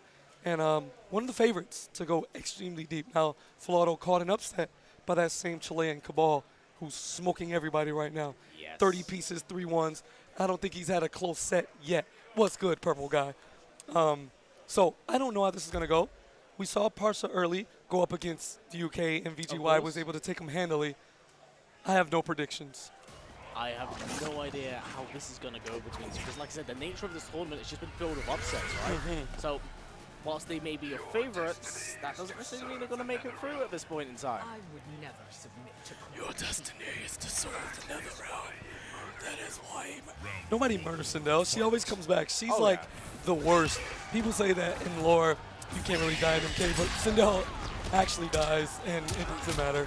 Yeah, I mean, I feel that's MK and lore in general when it comes to Mortal Kombat. It's like, well, death kind of matters only when it needs to, and we can change that. Who knew? Talking lore with history behind the warrior. Off the dream list, babies. Continue on, forward 4-3, nothing lore about that. You play Sindel, you press the button, it is what it is. Thanks for the low screen. He's currently taking things very, very slow with either players just overstep, get that small little bit of damage on the projectile. Beautiful flawless block.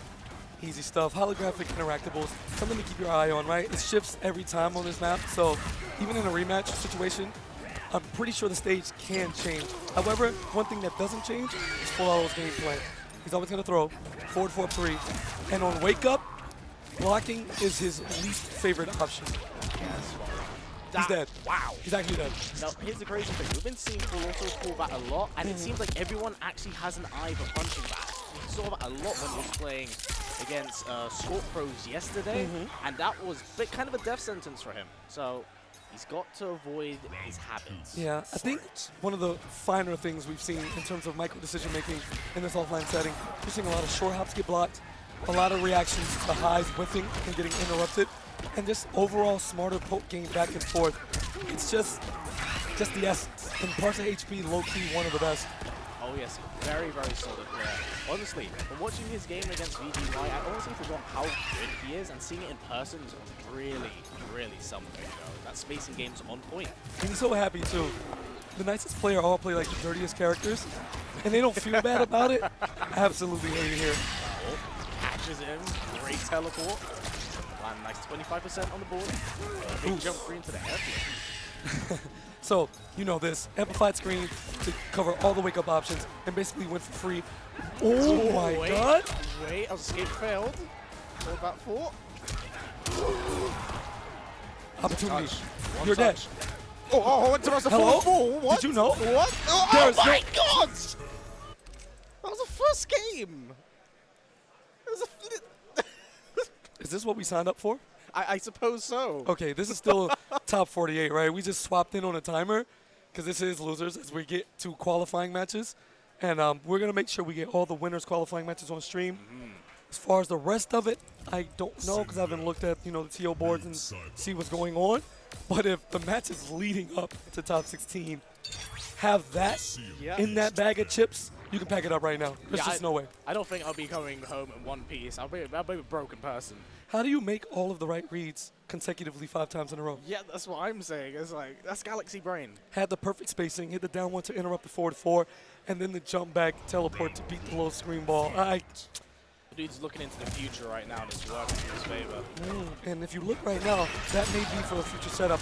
Full auto after that jump in did a slight delay before the forward 4, giving ParsaHP the amount of frames he was looking for to interrupt. And again, on the interruption, the hair flip, full auto knowing that Parsa has like a limit before he presses a button. Yeah, double KB super early on, gonna get a nice chunk of damage.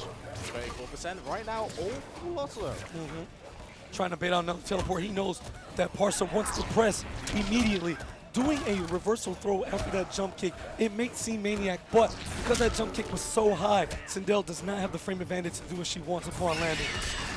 Got to keep in mind, this is full auto. Many can get quite, I say, fumbled when it comes to playing against full auto for his explosive style of Sindel, you know? This man will go for scream into more scream, back to back, just to make a point. Yeah, exhausting all the resources. You saw at the end of that round, he has no meter at all.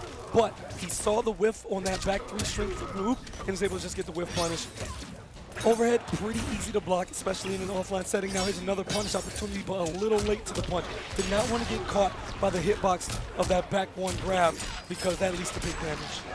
As displayed. Big damage, my goodness me. He got hits like a freight train once he lands it. Now, possibly, he's kind of struggling to keep up with full auto's pace, but we'll have to see how things turn out. Only a second game. All right, 4-4-3 just to set the tone. And a bit risky there. I'm not sure what the deal was. ParsaHP not going for the forward 2 string. Instead, going to dash up and try to get, I don't know, more damage. Something that makes him a bit happier. Challenging after super safe strings like -2, -1 on block. Pretty free. Staggers galore. And I don't know, Parsa has a decision to make. Yeah, Parsa's being very, very patient. Great decision making at the moment. Parsa interactable and wake up. Not quite. Full auto actually blocking on wake. What? Oh. Interesting.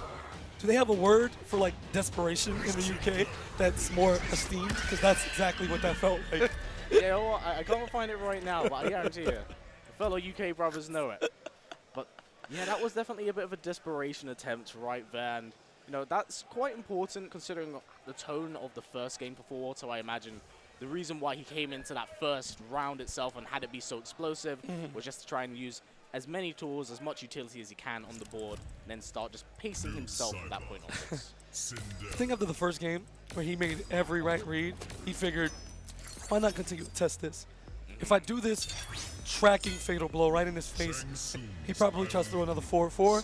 Maybe the armor, the reduced damage allows me to survive that, and then I went off a fatal blow. But full auto, slow, steady, experience showing in those scramble situations at the end of both rounds in that second game to tie it up at 1 apiece.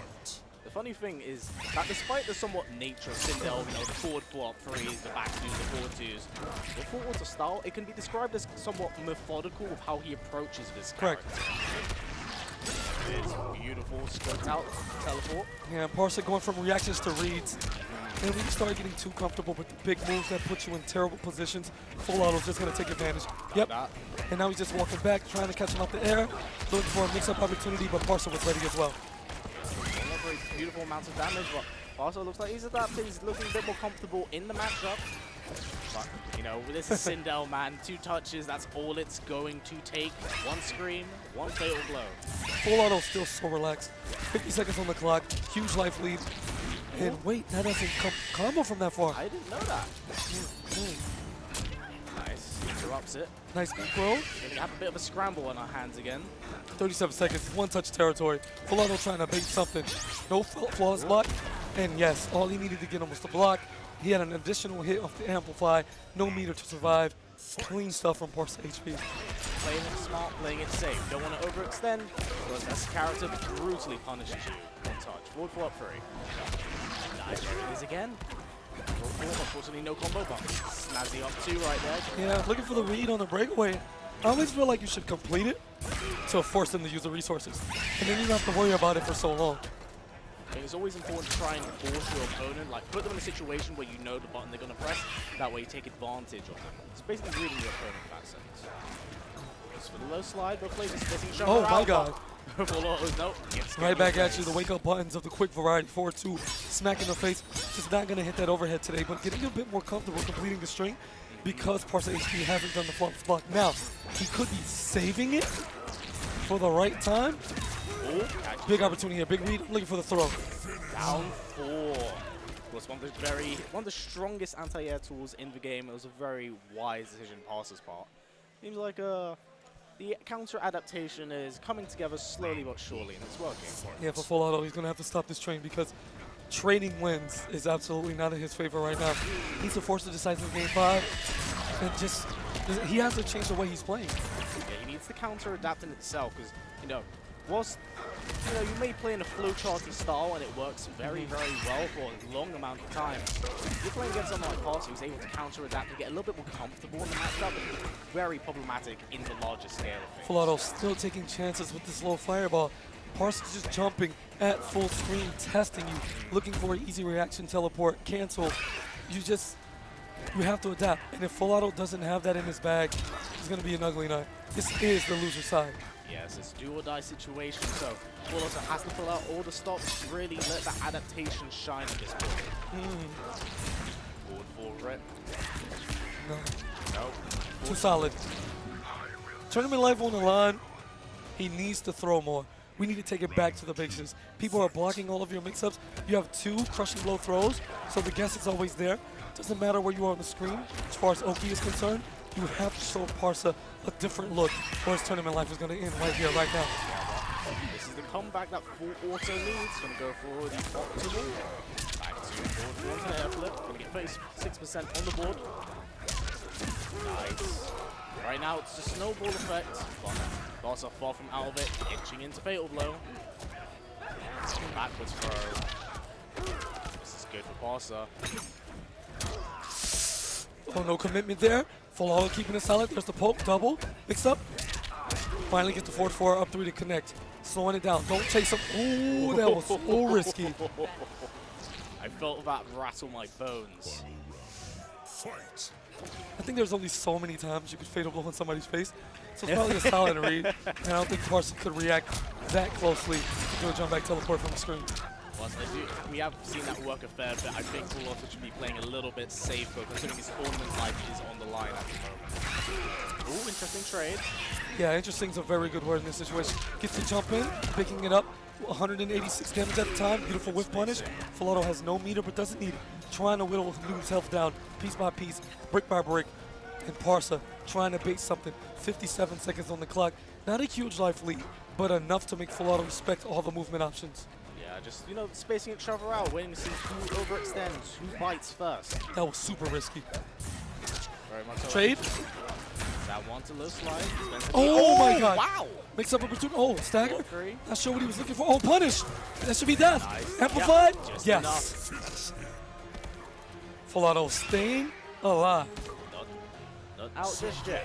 Not out just yet. I believe that ties us up to 2 apiece. So it means we'll be going to a game 5, and I don't know if my heart can really take it, considering this is still our first game. The ultimate galaxy brain right there would have been the whiff, jump attack into the teleport.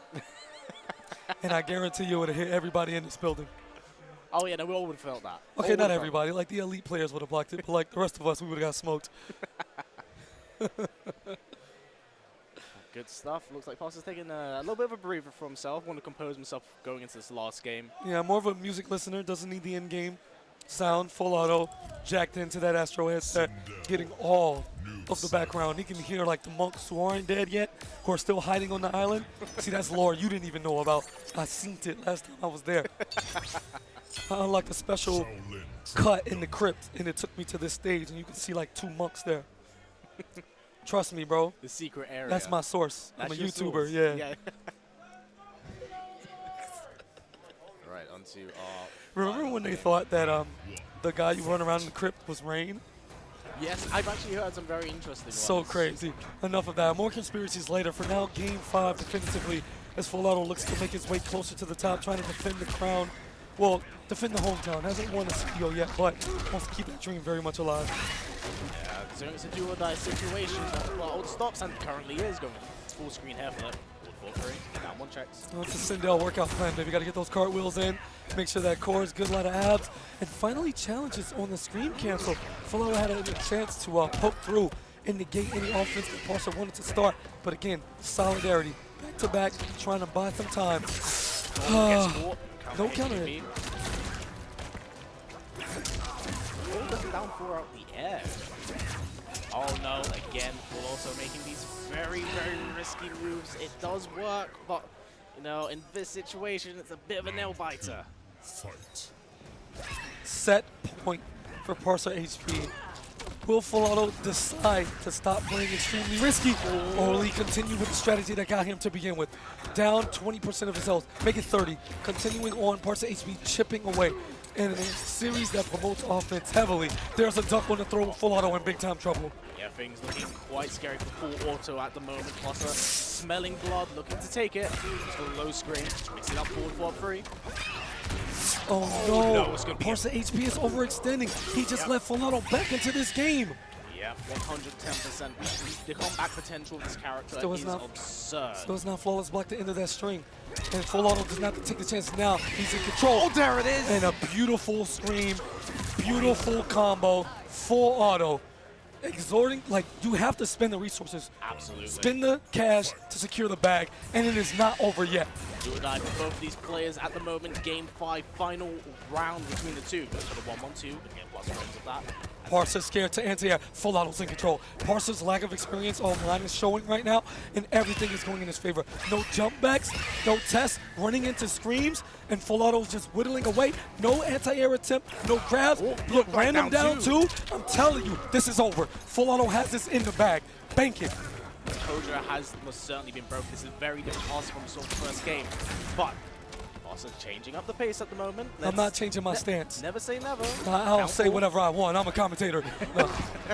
Gets the throw. Gonna have the corner to work with. This is Noob's territory. Works with. No, wait, why would you do that? That oh is no, the risk. FullAuto gave it back to him. Yep. He didn't have to. One more. Oh my God. God, single touch territory. One hit of chip damage gives FullAuto his fatal Goes blow. for the low. He's dead. No combo. He didn't want to win. Goes for low screen, but that was He's dead. Oh my. Damn. FullAuto in the driver's seat with all the control in the world gave it back. That's so surprising. Why did you do the air shots?